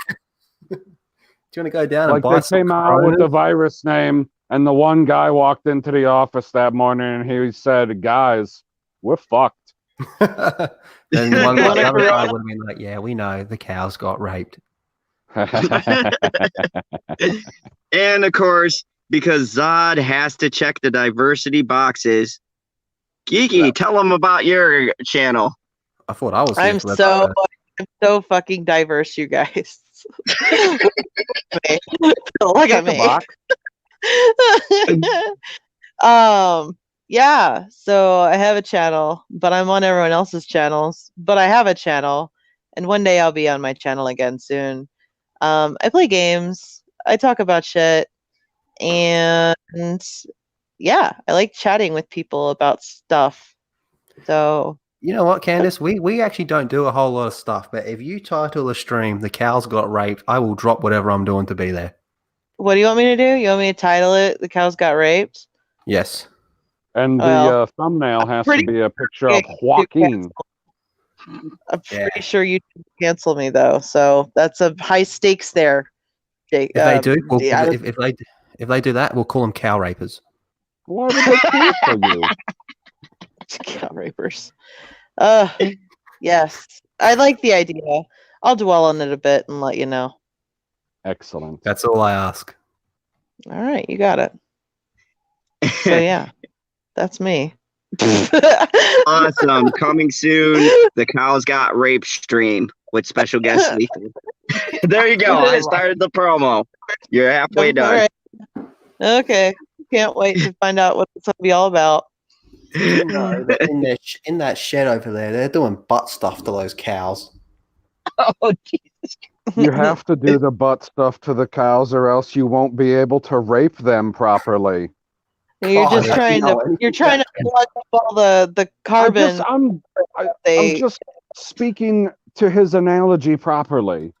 Rape. He's talking about raping cows. If you don't do the butt stuff, you don't know where that rod's gonna go. What do the cows do? What's in the cows' farts that they don't like? Methane. Carbon. There you go. Fucking, you go. God Methane. Damn it, God. Don't answer questions if you don't know the answers. Methane. Okay, so yeah. So they need to like plug those things. That's what they need to do. Exactly what they're doing. Yeah. But they only plug them temporarily. They need like 10-15 minute raping. Speaking of plugging, they're doing it environment. Just imagine all of them. 10 to 15 if you're bad at it. Of methane that they're preventing. Hey, Lethal, my brother-in-law does that for a job.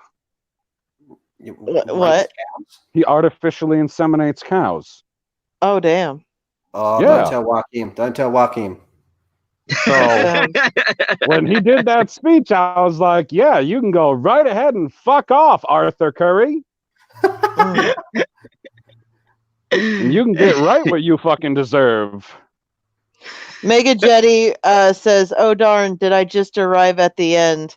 Yes, you did, but it's the best part. That's what she said. You did. You arrived at the cow raping part.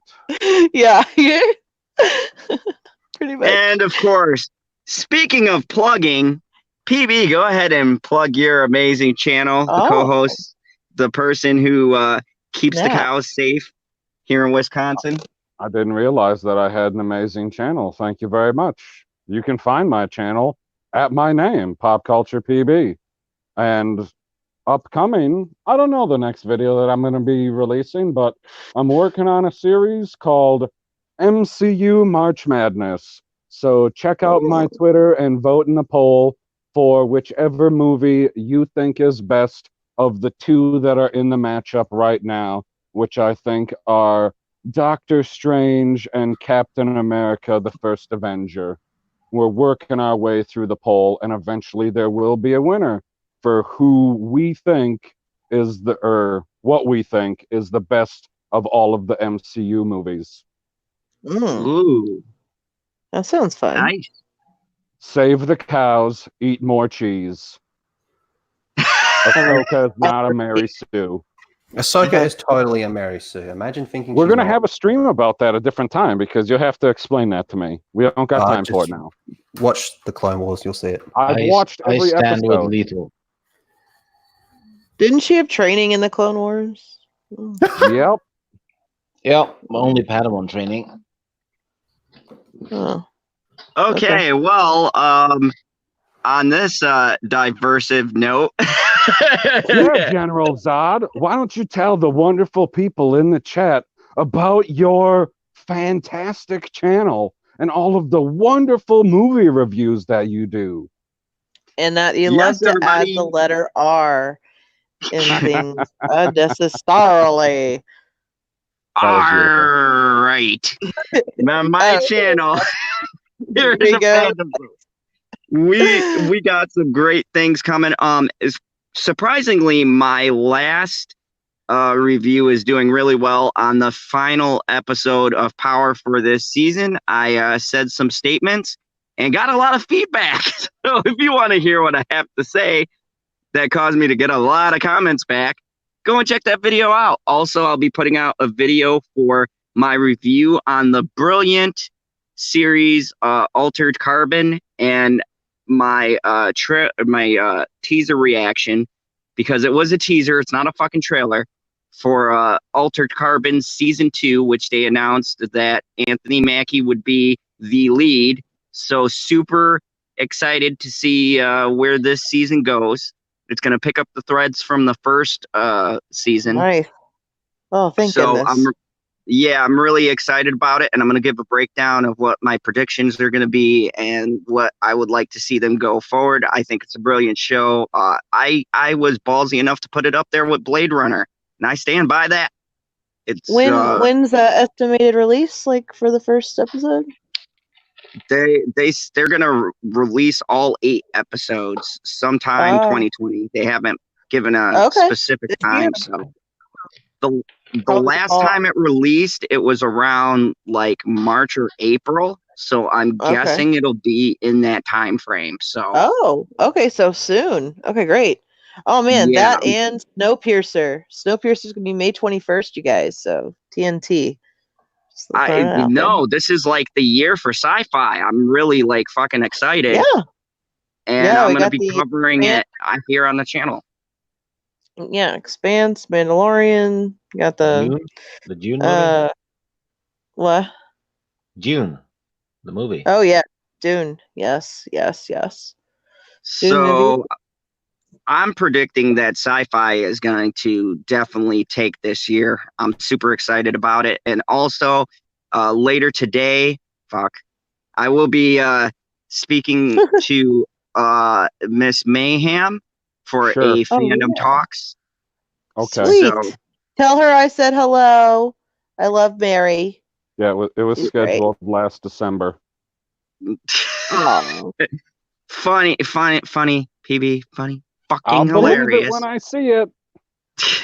And I'll be having her on the channel, and I'm going to be doing 2 more reviews today. I'll be putting up my Descent into Further Madness for CBS All Access Trash and the Twilight Zone episodes. I'm going through each and every episode because that show's so horrible. I have to break it down episode by episode, not by series. So it's the only one where I said, fuck doing a series overview. I'm going to tell you everything wrong in the episodes, every woke point. It's got to be highlighted because everyone calling everything else woke, you have not experienced it till you watch this fucking trash fire. And the biggest fucking slap in the face was the Rod Sterling appearance. I wanted to burn CBS to the fucking ground for that. So, anyways, thank you very much. And as always, remember the only rule here in the Fandom Zone: kneel before your General Zod. I'm only kneeling to steal